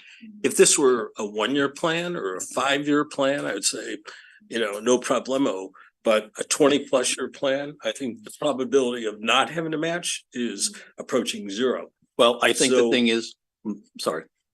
Okay, so the point is, it's a standard management practice, right? You're worried about shrinkage in a business, well, start measuring it.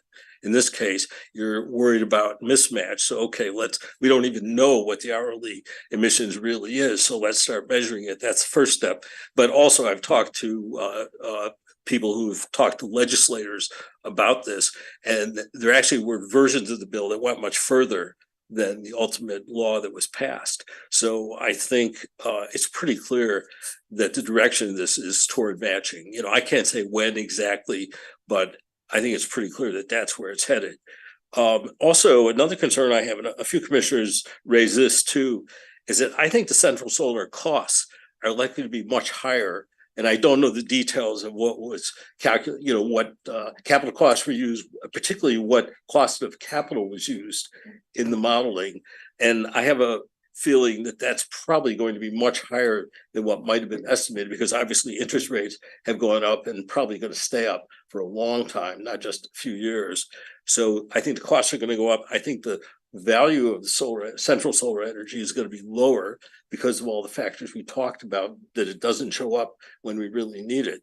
So I think those two things are going to make central solar look less favorable. So, you know, just to summarize, well, what do we do about all that? I think the first thing is, number one, grab all the hydro and geothermal that we can get a hold of. And don't lose our existing contracts, which is kind of talked about in the plan, that we were deciding whether to hang on to the WAPA contract or not.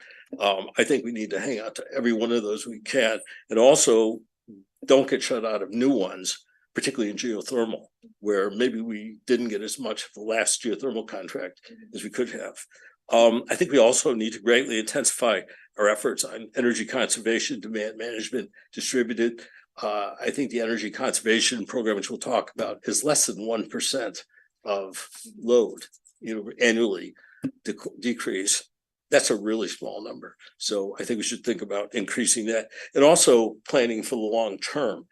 There's a discussion about just kind of making short-term market purchases to make up whatever gaps. That's kind of the approach that got us into trouble with gas this past winter. So I think it's really important that we, as Palo Alto has done for, you know, like a century, we really need to think about the long term. So anyway, those are my comments, and I really think it's clear from the discussion that people on the staff understand the nuance and the subtleties in this. But I don't think it's reflected in the plan. I think it needs to be. You know, Jim, if it's okay, I just wanted to speak to one part, which is the ability of California to balance its loads, essentially. And I will just say that the California-Oregon intertie up to the Pacific Northwest is one of the strongest, you know, interconnections in the nation, and it's been there for a long time. And you know, aside from the greater market integration that we already have, and that is coming, where we actually plan which resources are dispatched with beyond the state of California, and that would be, you know, day ahead market, you know, by hour for a number of different entities throughout the West. That California-Oregon intertie is very strategic, because a lot of the volatility in California is driven by hydro, but the hydro is either here or it's north of us. So like this year, Canada's snowpack ended up in the Sierras, and that's literally what happened.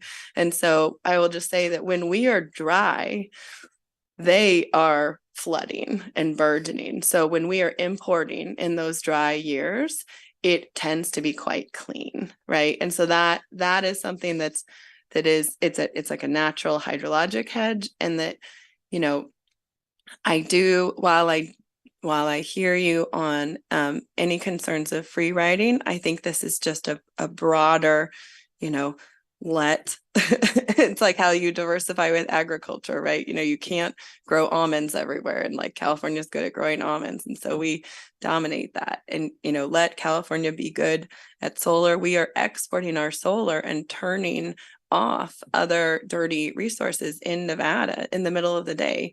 You know, in other, you know, this broader integration is bringing costs down for everyone. And it's nowhere else in the country do you have this balkanized market that you have in the West. And so that's great promise. And that those imports, now that all of our surrounding states are also having renewable portfolio standards, those imports are cleaner and cleaner and cleaner as well. And that I don't want us to, you know, I've worked in American Samoa and I worked in Alaska, and the grid is our greatest asset in terms of sharing resources and making sure that we bring everyone along for the ride cheaply. This is, just to be Yeah. clear, this is not about importing electricity from other states or not. It's about the CAISO grid, or any grid that you want to draw a circle around, needs to obey the first law of thermodynamics.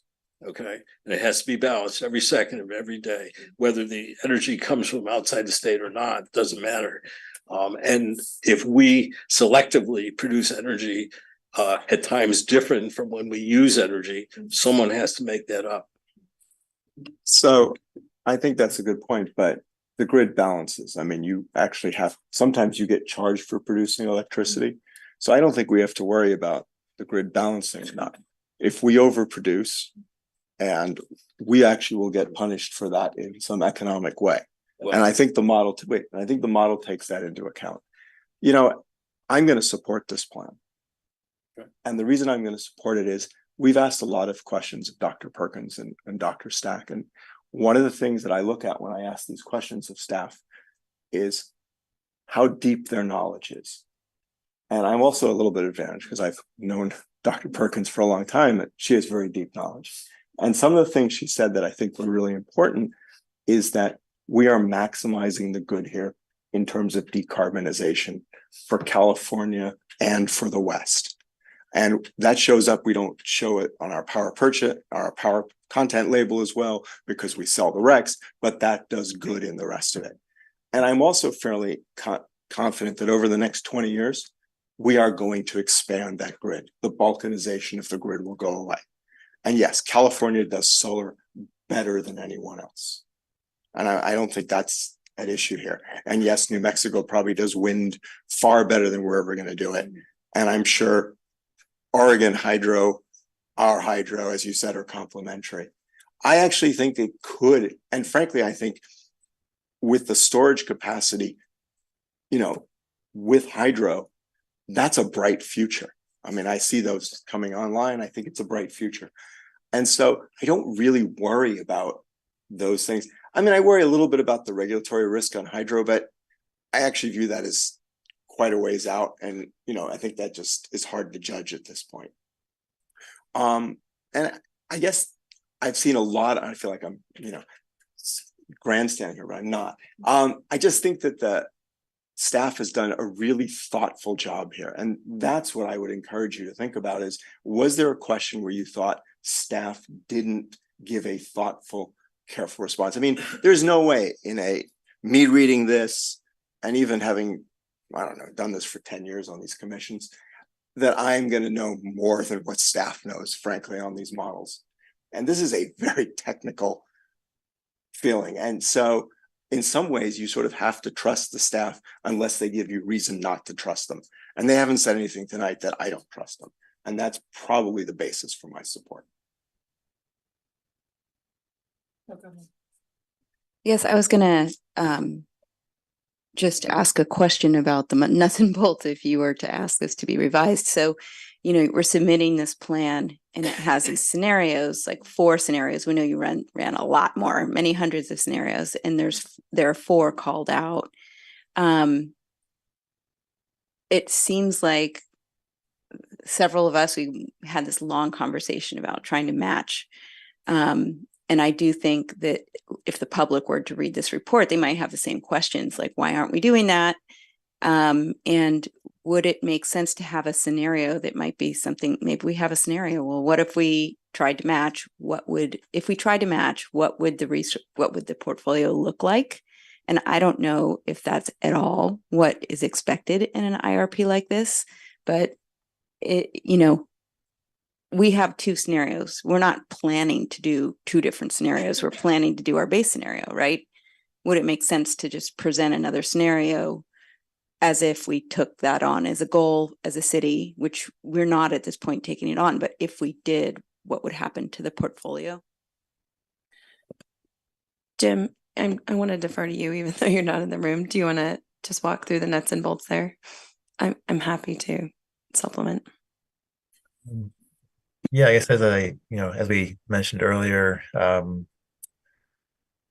that the topic of hourly matching kind of came up later in the process. So that's one reason we didn't include that in the report. That's also sort of like you can think of that hourly matching as a partial subset of the base case, the recommended portfolio, where we're just kind of choosing not to optimize our hydro around price and greenhouse gas emissions reductions. We're trying to optimize it towards meeting our load in every hour. That gets us not most of the way there to hourly matching. So that's sort of a subset of that first case. And to clarify, our existing portfolio, if we were to shape it around load matching rather than around minimizing real-time emissions and maximizing value, we're like 88% of hourly matching already, with no batteries and no anything. And that just does reflect it reflects when we are short, we're not using that much electricity currently, and the shapeability of our hydro. So just to clarify Jim's point there. And then, yeah, go ahead, Jim. Just in terms of, I was going to suggest that we could have a discussion about hourly matching, what that looks like. But I would keep it separate from the IRP, because the IRP is a compliance document. And, while we want to demonstrate our thoroughness and green attributes to the state and our customers, we also don't want to be late to the state. It's not a good start. And the state, gushed over us after the last IRP, just like, oh, wait, you're, basically with all the accounting, we were carbon negative. And they said, we don't know what to do with this, And so, we can look at more of that, but I would just encourage it to be a bifurcated process. And I think that, staff is ready to have that conversation. And we tried to have that conversation in 2018. And it's exciting that PC has done some analysis, and we have literally the same model running the same analysis, and it's spitting out similar things, but it's about risk tolerance and price and you could really be in a very financially risky place doing what they're doing. And CCAs do not have great credit ratings overall. And if a CCA goes bankrupt, they just poof, an office building goes empty. But we are not a CCA. Oh, go ahead. So I'm gonna, first of all, thanks to staff for this is actually a very comprehensive report. Thank you for showing up and being so well prepared and deep. I'm going to, I think, support it, but I have reservations. My biggest reservation is in table 17 and the consistent messaging that we're carbon neutral, which I know we are, and we're doing wonderful things for other places in the grid, and we've entered into a wonderful set of contracts. But the reality is, it gets interpreted by the public as saying, well, any electricity we add now, it's carbon neutral. It's not going to create any carbon dioxide.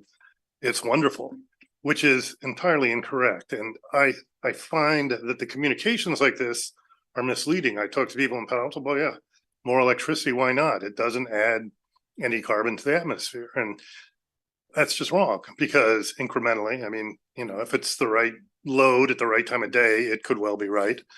But in general, for some loads, it's just absolutely incorrect, particularly if people are charging their Teslas at that evening peak.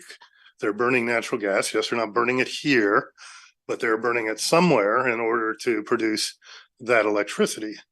And this kind of constant messaging that somehow we're carbon neutral and it's carbon zero, and the backpadding that goes along with it is, we've done a great job, I'm sure.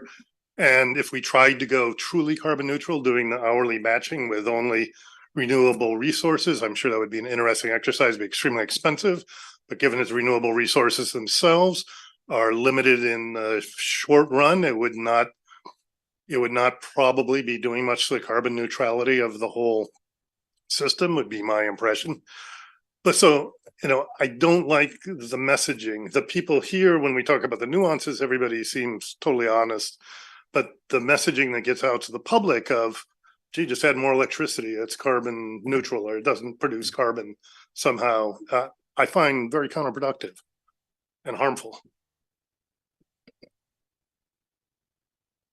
I don't disagree that it's a very hard message to walk. So, walk that line between, we were trying to electrify everything and conserve, because, even renewable energy isn't without cost to the environment. So, well, it's not just the renewable energy, it's the fact that on the margin, it's still absolutely natural gas. Yeah. Any other comments? A couple thoughts. One, I will support this. I'm sensitive to the concerns that have been raised, and I do think there's a challenge on the messaging, but put a little pin in that for a second. I was comforted. This is a government reporting obligation, and we're not putting, as I understand it, we're not putting ourselves in a position where we've committed to a certain portfolio or process even for evaluating it. And so I think it's important that we comply timely with the government obligation. And at the same time, I think you've heard pretty consistent feedback from commissioners on what we would like to see going forward. And just one note, Commissioner Phillips, because I have memories when we shifted our approach and we started selling wet RECs, and it impacted the power content label, and we had to provide that to customers, and we had some conversations about that and how to inform customers then, and maybe it's time for another conversation about how to keep customers apprised and make sure they have the resources they need so they can have the comfort, or not, and let us know. I just also wanted to supplement that, since we're redoing the plan in 5 years, even though it's a 22-year forward look, basically for the central planning role of the state for transmission and resources, I consider it, more of a 5-year plan.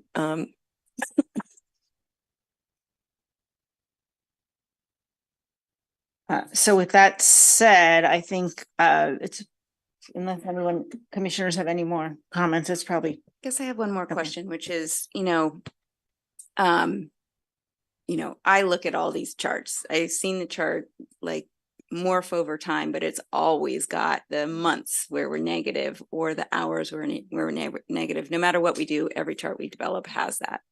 And so what we're learning is that it may be possible to not have that, depending on how we use our hydro resources, which I think is a really, really important message for our community. And why would we not put it in here? I don't understand the regulatory aspect of, why we create the graph the way we create it.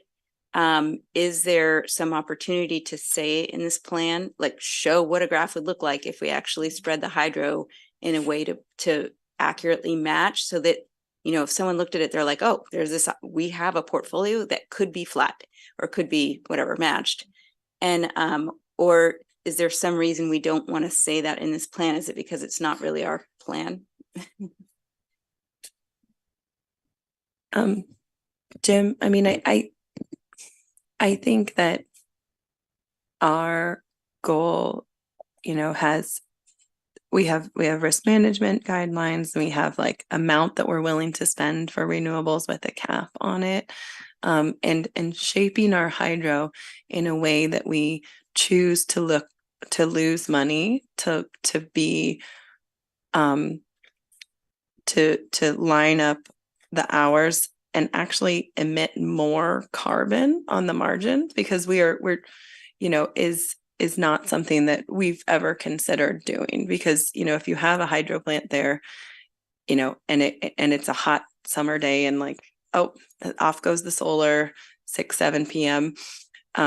On comes either natural gas imports or hydro. The hydro is literally turning off or keeping off natural gas plants. If it ramps in those evening hours, it's backing down natural gas plants. So that is lowering emissions, versus if we just follow our load with the hydro, those natural gas plants are going to crank to serve the market load, because we live in a market. We're already totally green, essentially. And it's a really tricky thing, because people don't live in markets in their heads. But so I think that's why it's shaped the way it is. I think that this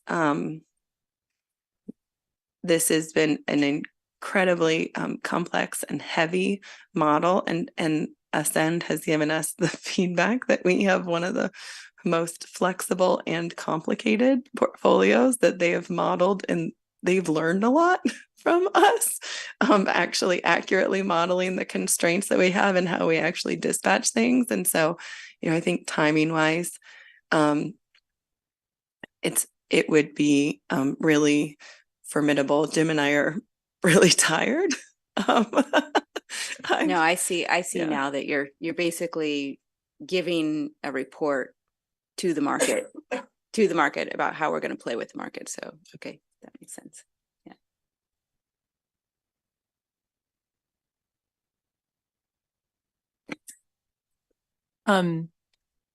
I would just want to add, I had a lot of concerns coming into this, but I feel like I've learned a lot this evening. In particular, I think I had a skepticism that a lot of commissioners had, that like, is solar really a good idea? And what I have learned is, yeah, it actually is.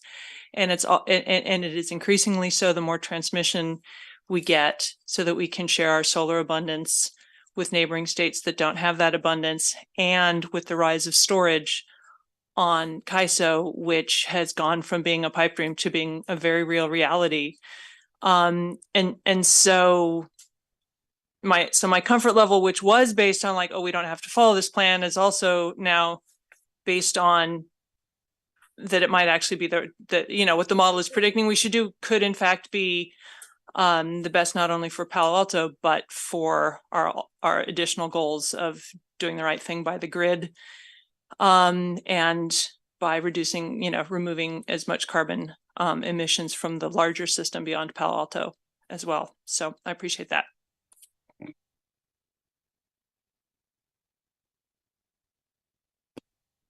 Great. So does someone want to move that we recommend that the city council adopt a resolution approving the 2023 electric integrated resource plan that was presented tonight?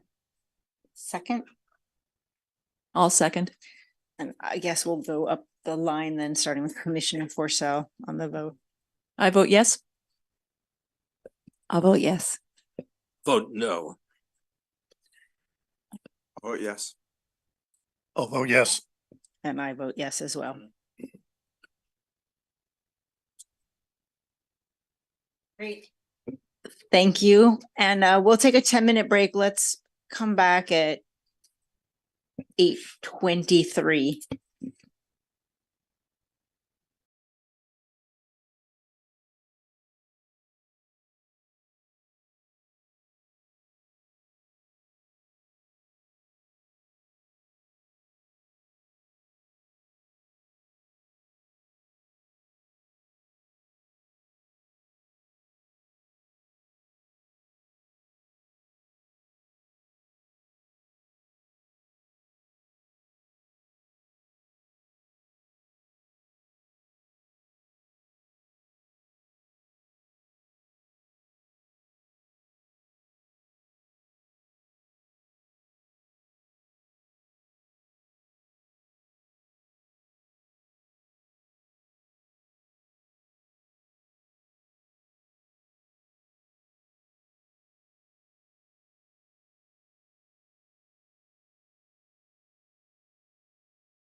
Thank you, everyone, for being timely. We'll move on to item 3, which will be an update and discussion on undergrounding.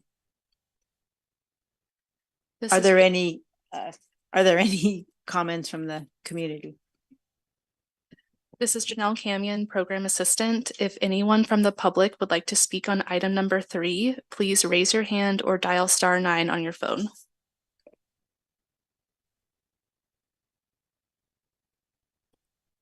No hands raised, so we'll move to Hamilton Hitchings, who's here in person. Promise not to show up at every meeting. I want to voice my support for staff's position on undergrounding. When you look at $30,000 cost paid for each household to underground, it's a different conversation than when you just consider the benefits unilaterally. It's just too expensive. It cannot be done in the same time frame as electrification.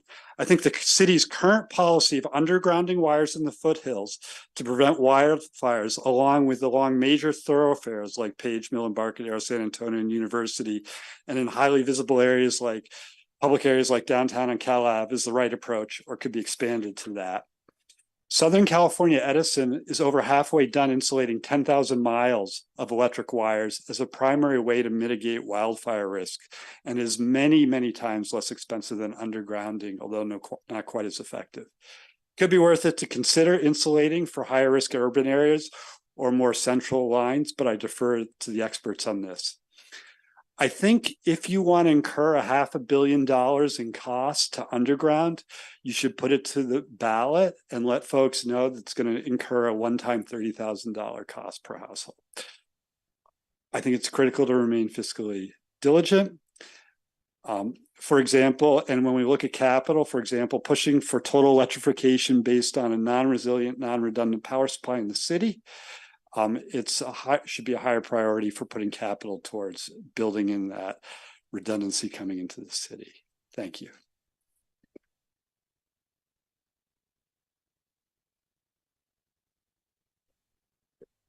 Yeah, Tom Marshall, Assistant Director of Electric Utility Engineering and Operations.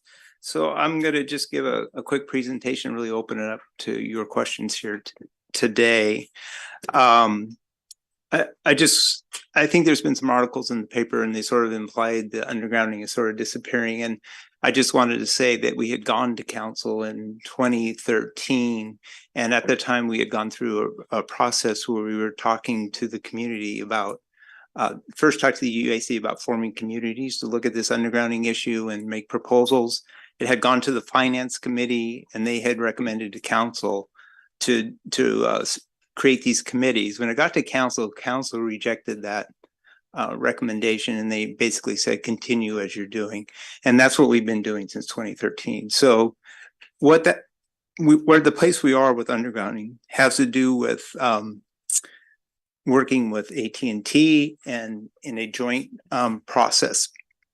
So because of the way the rules are written at the California Public Utilities Commission, for them to participate financially in the underground districts, it needs to meet certain criteria.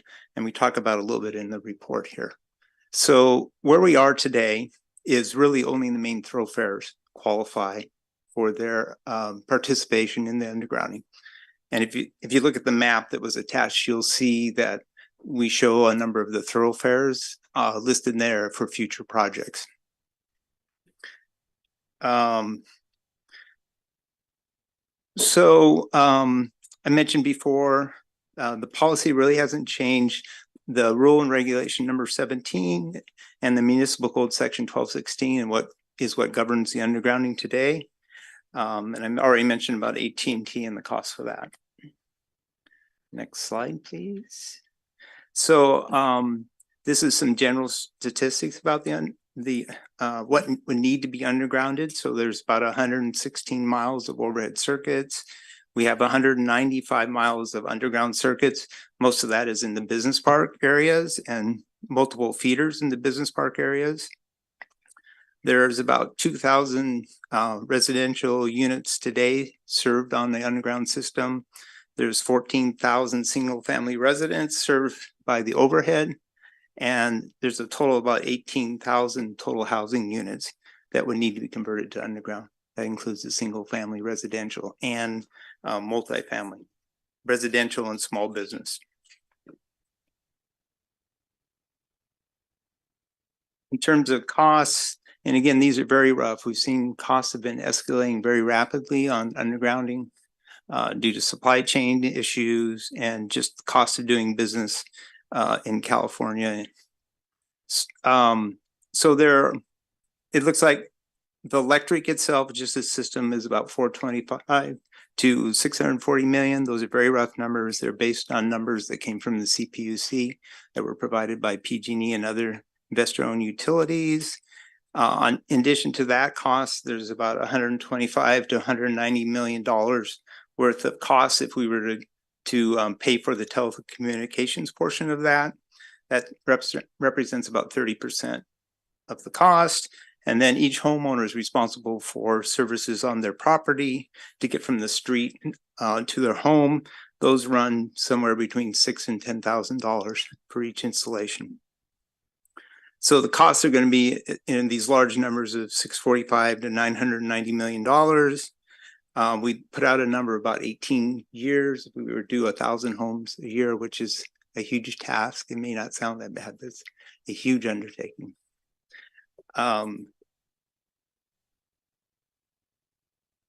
So just, sort of where we are in terms of what we are tasked to do today. The first thing on our list right now is the SCAP goal in the 2030 to get the grid ready for electrification. So we're heavily focused on that issue today. If we want to make that 2030 goal with the, if we had to underground at the same time, which I think has come up as a suggestion from the community, it would extend that timeline out a number of years to be able to do that all at one time. So that's pretty much, what I have before you. I think there is a number of routes to be taken in terms of what policy might look in the future and how it might be changed. I think it's opened up for people to, submit ideas of how we would move forward in a different way in the future. So with that, I'll open up to your questions.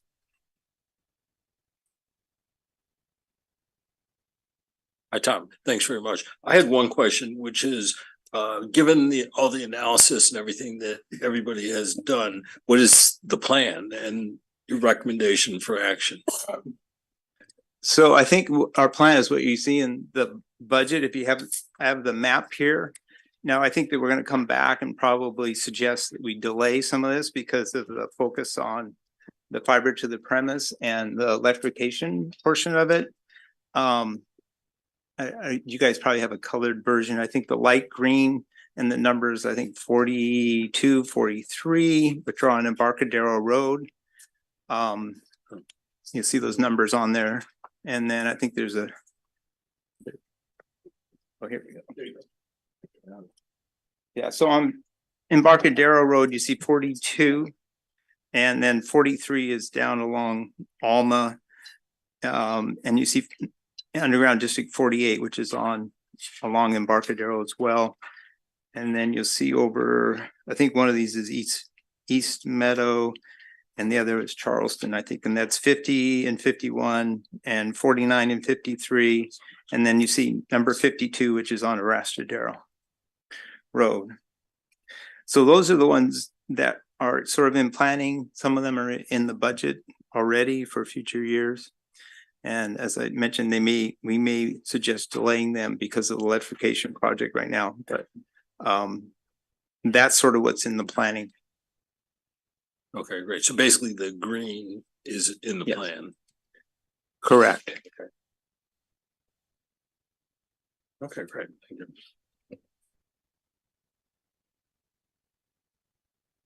I want a very little question. What does the gray mean in this map? The gray color doesn't have numbers. So the gray are areas that were undergrounded when they were installed. Sorry. They were underground when they were installed. There wasn't an underground district there. The city at some point had said all new facilities had to be underground, and these were installed after that date.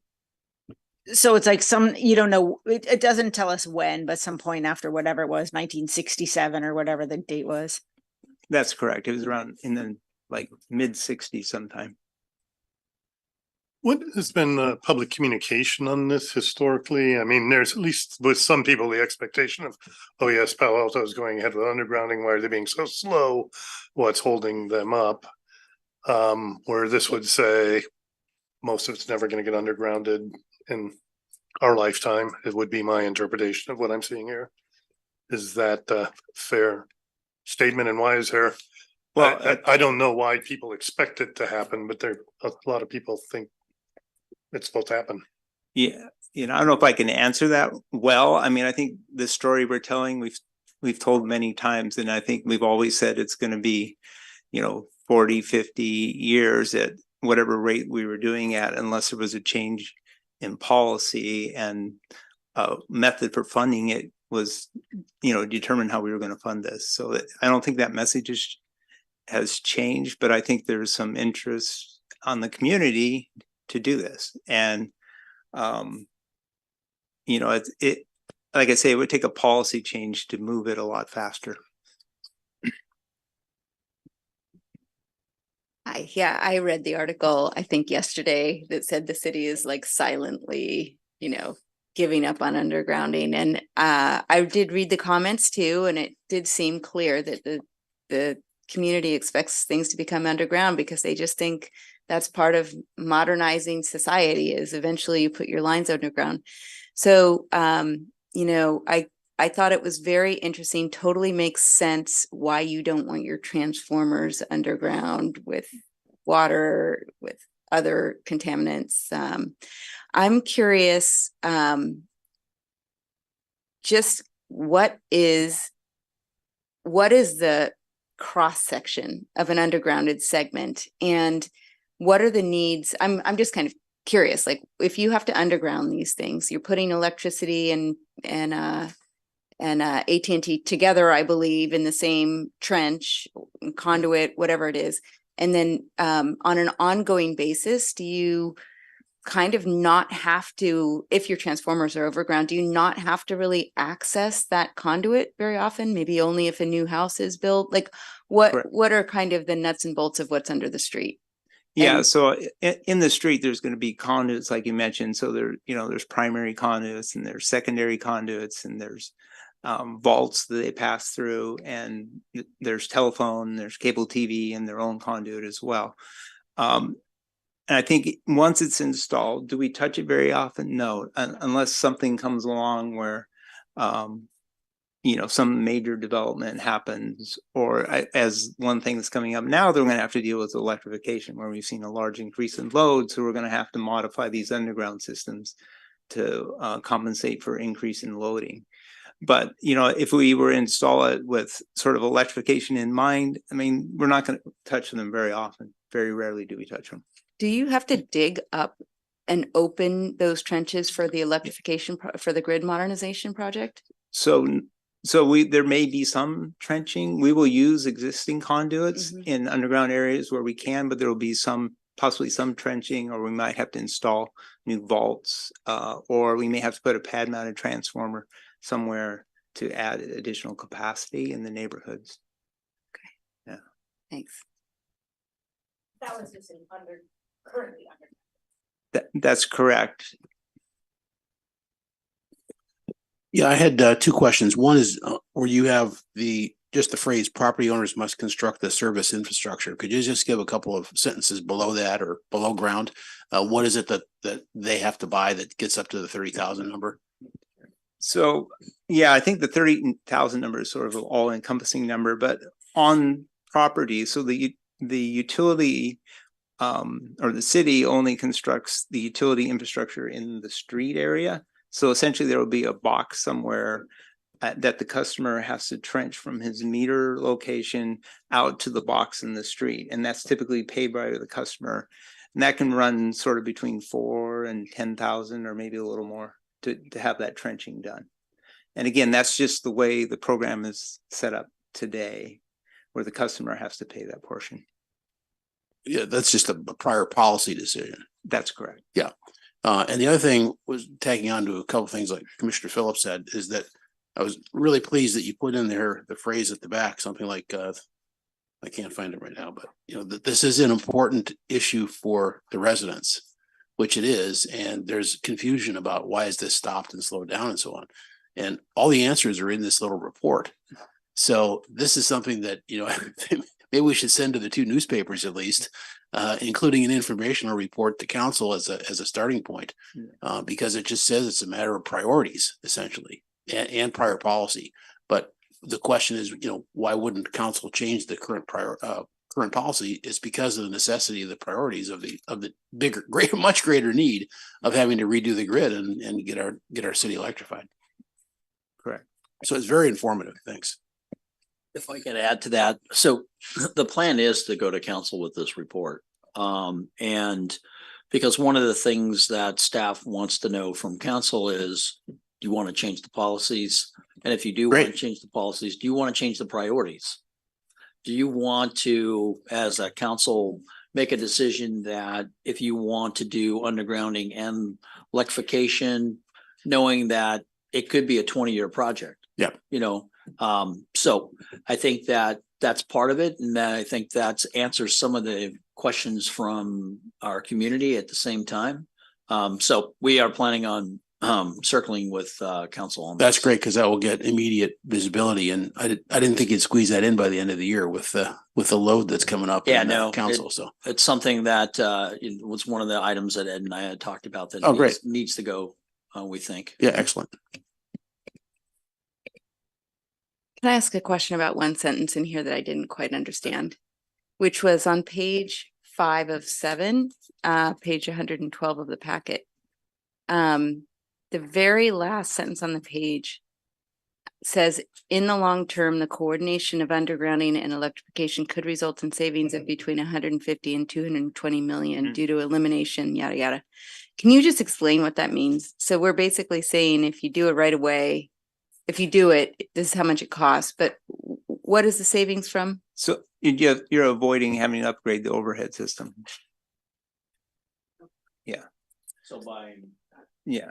Yeah, so like buying overhead equipment, putting it up today, and then tearing it back down again, save 7 years from now, because you're going to underground that area with that. So you would just buy all underground equipment and then just go ahead and do the updates.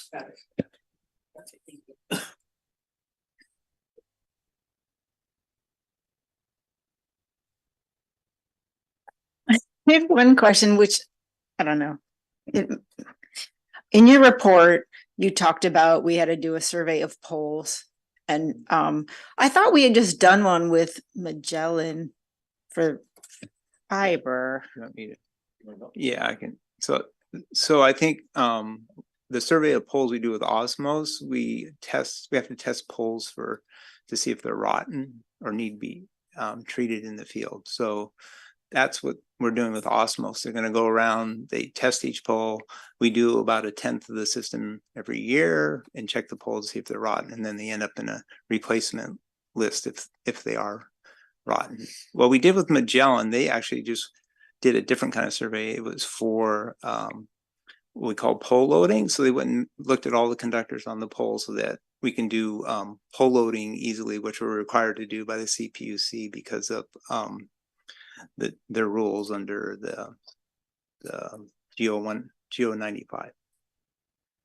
So they're really two different things. What Magellan did is they just gave us a pole and it listed all the wires on the pole so we can do calculations on the strength of the pole. But the Osmos is a physical, go out in the field, test the pole. Is the pole good? Does it need to be replaced?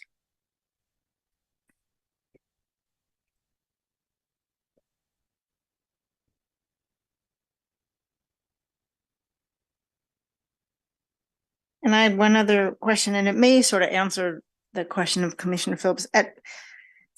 So I went down some rabbit hole and followed some links, and there is this November 2011 Finance Committee report, and it talked about a public opinion survey about undergrounding back then. I never saw any results, and I don't know whatever happened with that.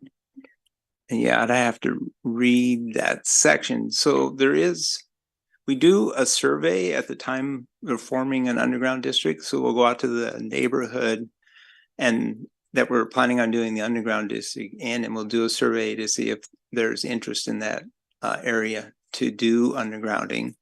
That's information we typically would bring back to council at the time of formation of the district, because council has ultimate authority to form this underground district. They can proceed if nobody wants it. They have the right to form it. But typically we go out and do a survey and make sure that there's, you know, probably close to plurality or greater than 50% interest in the underground district before council would typically act on it. So that may be what they're talking about when they talked about the survey. I don't think we've ever gone to the community and did a survey saying, hey, do you want to do undergrounding?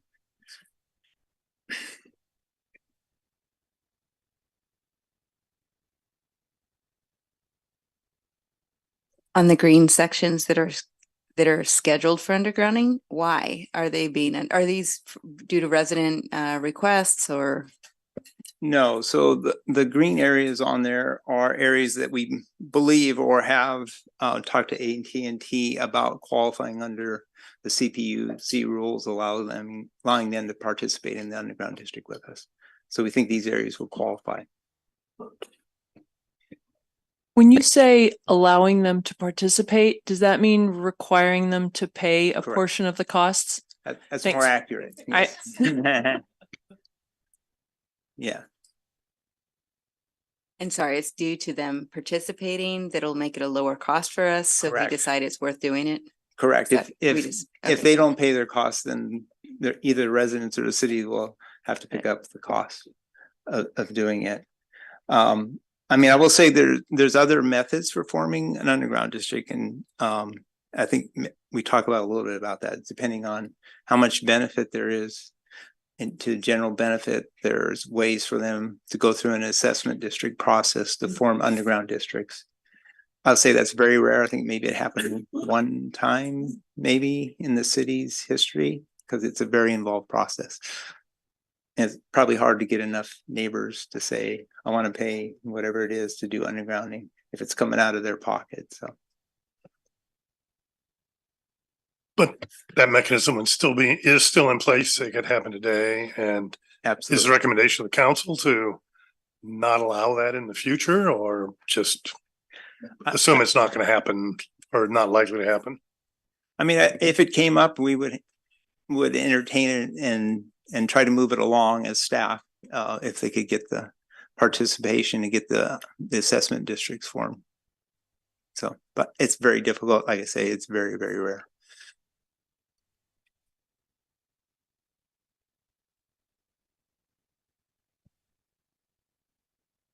Well, thank you for your time, Mr. Marshall, and the presentation, and the packet was quite informative as well. Thanks, Tony. Thank you. We'll move on to commissioner comments and reports.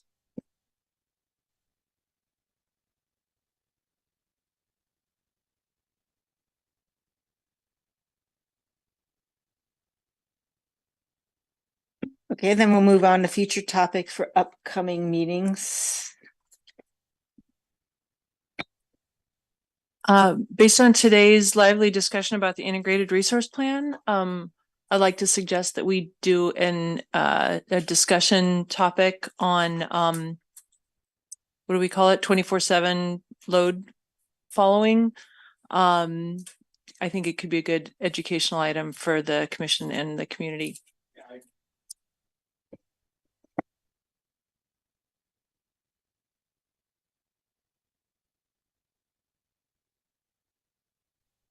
I just wonder if it should be an action item so that if there's any, we could think about it.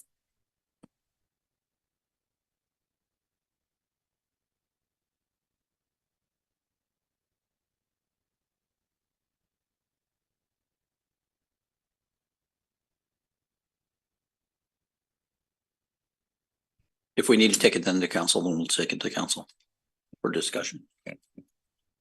I'd like to suggest, first of all, I think that's a great idea. We've talked a lot about it, but I think I'd like to suggest in addition, and it doesn't have to be in the same conversation, to address distributed energy resources, demand management, all the, possibilities, and the storage for that matter, the obvious possibilities that flow from having to match load.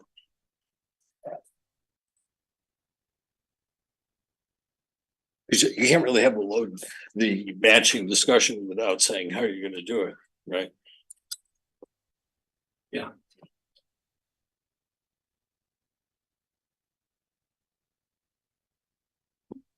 Any other future topics for upcoming meetings?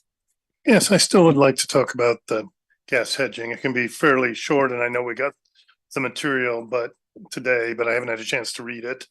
And, I'd like to just understand the thinking and what the implications might be. I understand, it had to be adopted without our August input this time around because of the time constraints, but, I'd like to understand the thinking and what we're thinking of going forward.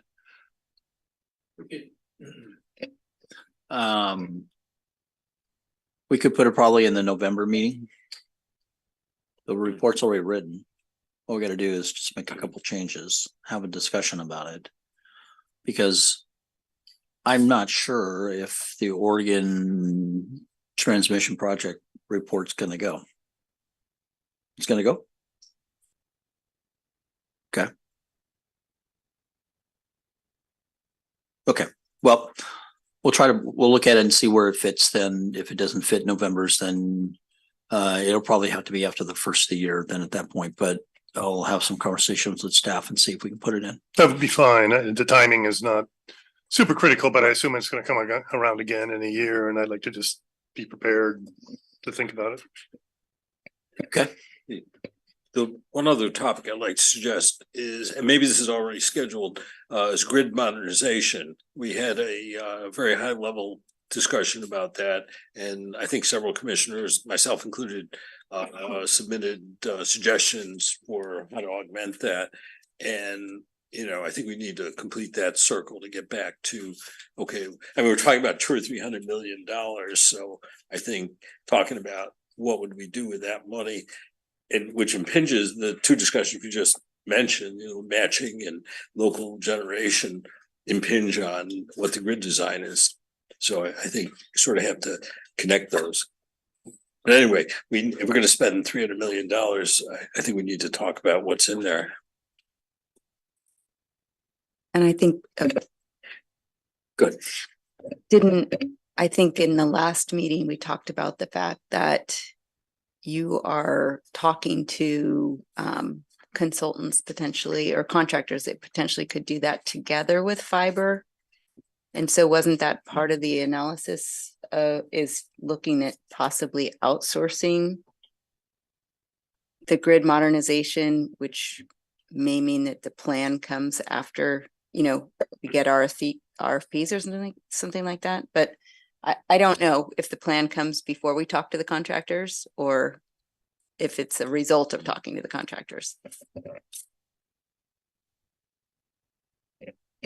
Well, so just so that I'm clear, Commissioner Metz, I thought we covered what those costs were going to look like, because most of those costs we broke down was mostly around equipment costs, then it was going to be labor costs, and then the first portion of it was around the design cost, was going to be for that $300 million, and then some upgrades to the substations. I thought we had that conversation, and yes, we can probably talk about, I guess, maybe one of the items I know we talked about in December is Jonathan's going to come back and talk a little bit about the strategic plan, and we're going to talk about SCAP at that period of time. And maybe what we need to do is I need to come bring back the fiber and the grid mod to show that both those projects are going to be running parallel now at this point. So we have an area that we picked. We know what the design looks like for the fiber side, but we don't know the design quite yet. So Intrust, who was the company that bought out Magellan, is doing the first pilot area of the first phase. So that's something that probably I should share, and maybe that would be the right time to talk about the SCAP and then talk about also grid mod at the same time. So we can do that. Just back to the topic of 24/7 load falling. I actually really think it should be a discussion and not an action item. I don't think that we are at our best when we try to like make up motions on the fly on a topic we just learned about. And so I would suggest we treat it as an educational topic, and then we can, at the end of that meeting, if we seem to feel like we want to recommend a policy, we could agendize it for a future meeting. In particular, because I don't think staff is going to be formulating a suggested recommendation for us. No, I mean, that's a reasonable point. It's fine. I mean, I think, They're doing it as an educational. yeah, that's fine. Yeah. I just had two more things before we adjourn that I want to make sure that didn't get. One of them is, can we get Jim Stack's slides? Oh, you did. Thank you. Thank you. And then the second thing was on the DSM report that we received. I was looking for this information, and I just wondered if you guys could direct me to where to find it. There is a figure 2 within the report that talks about the composition of net electric efficiency savings in fiscal year 2022, and the majority of it comes from non-residential lighting. And when I looked at the report from fiscal year 2021, the majority came from non-residential HVAC. And the thing is, it just says where the efficiency come from. It doesn't say where the usage is. So like, how do we know who's using what electricity in the city? And so we know what our targets are for trying to reduce, what are our efficiency targets? It just says, lighting resulted in 73% of the efficiency savings, but is non-residential lighting a big component, or is it a tiny component? We just did a really good job on it. So I would just be interested in kind of seeing what's the full pie to know where the targets are. And I definitely look forward to thinking more about how we can encourage efficiency among residents. I know there are a lot of initiatives, but things like, for example, the envelope of a house, like I have no idea how to improve that in my house. It definitely needs improving. So do I just hire a contractor? And is that something that the city could maybe help people with? Because it is one of the major things you could do before you electrify, for example. So. Genie. Exactly. I did the Genie, and I still don't have the answer on how to do that. How to do that part of, yeah. I have suggestions on things I could do within my house, but the next step is kind of like, how does the city help you actually do those things? Like, how does the city make it really easy for you to go do those things? Because I got a laundry list of things I could do, but I don't know how to take the next step. I have like so many things I could do.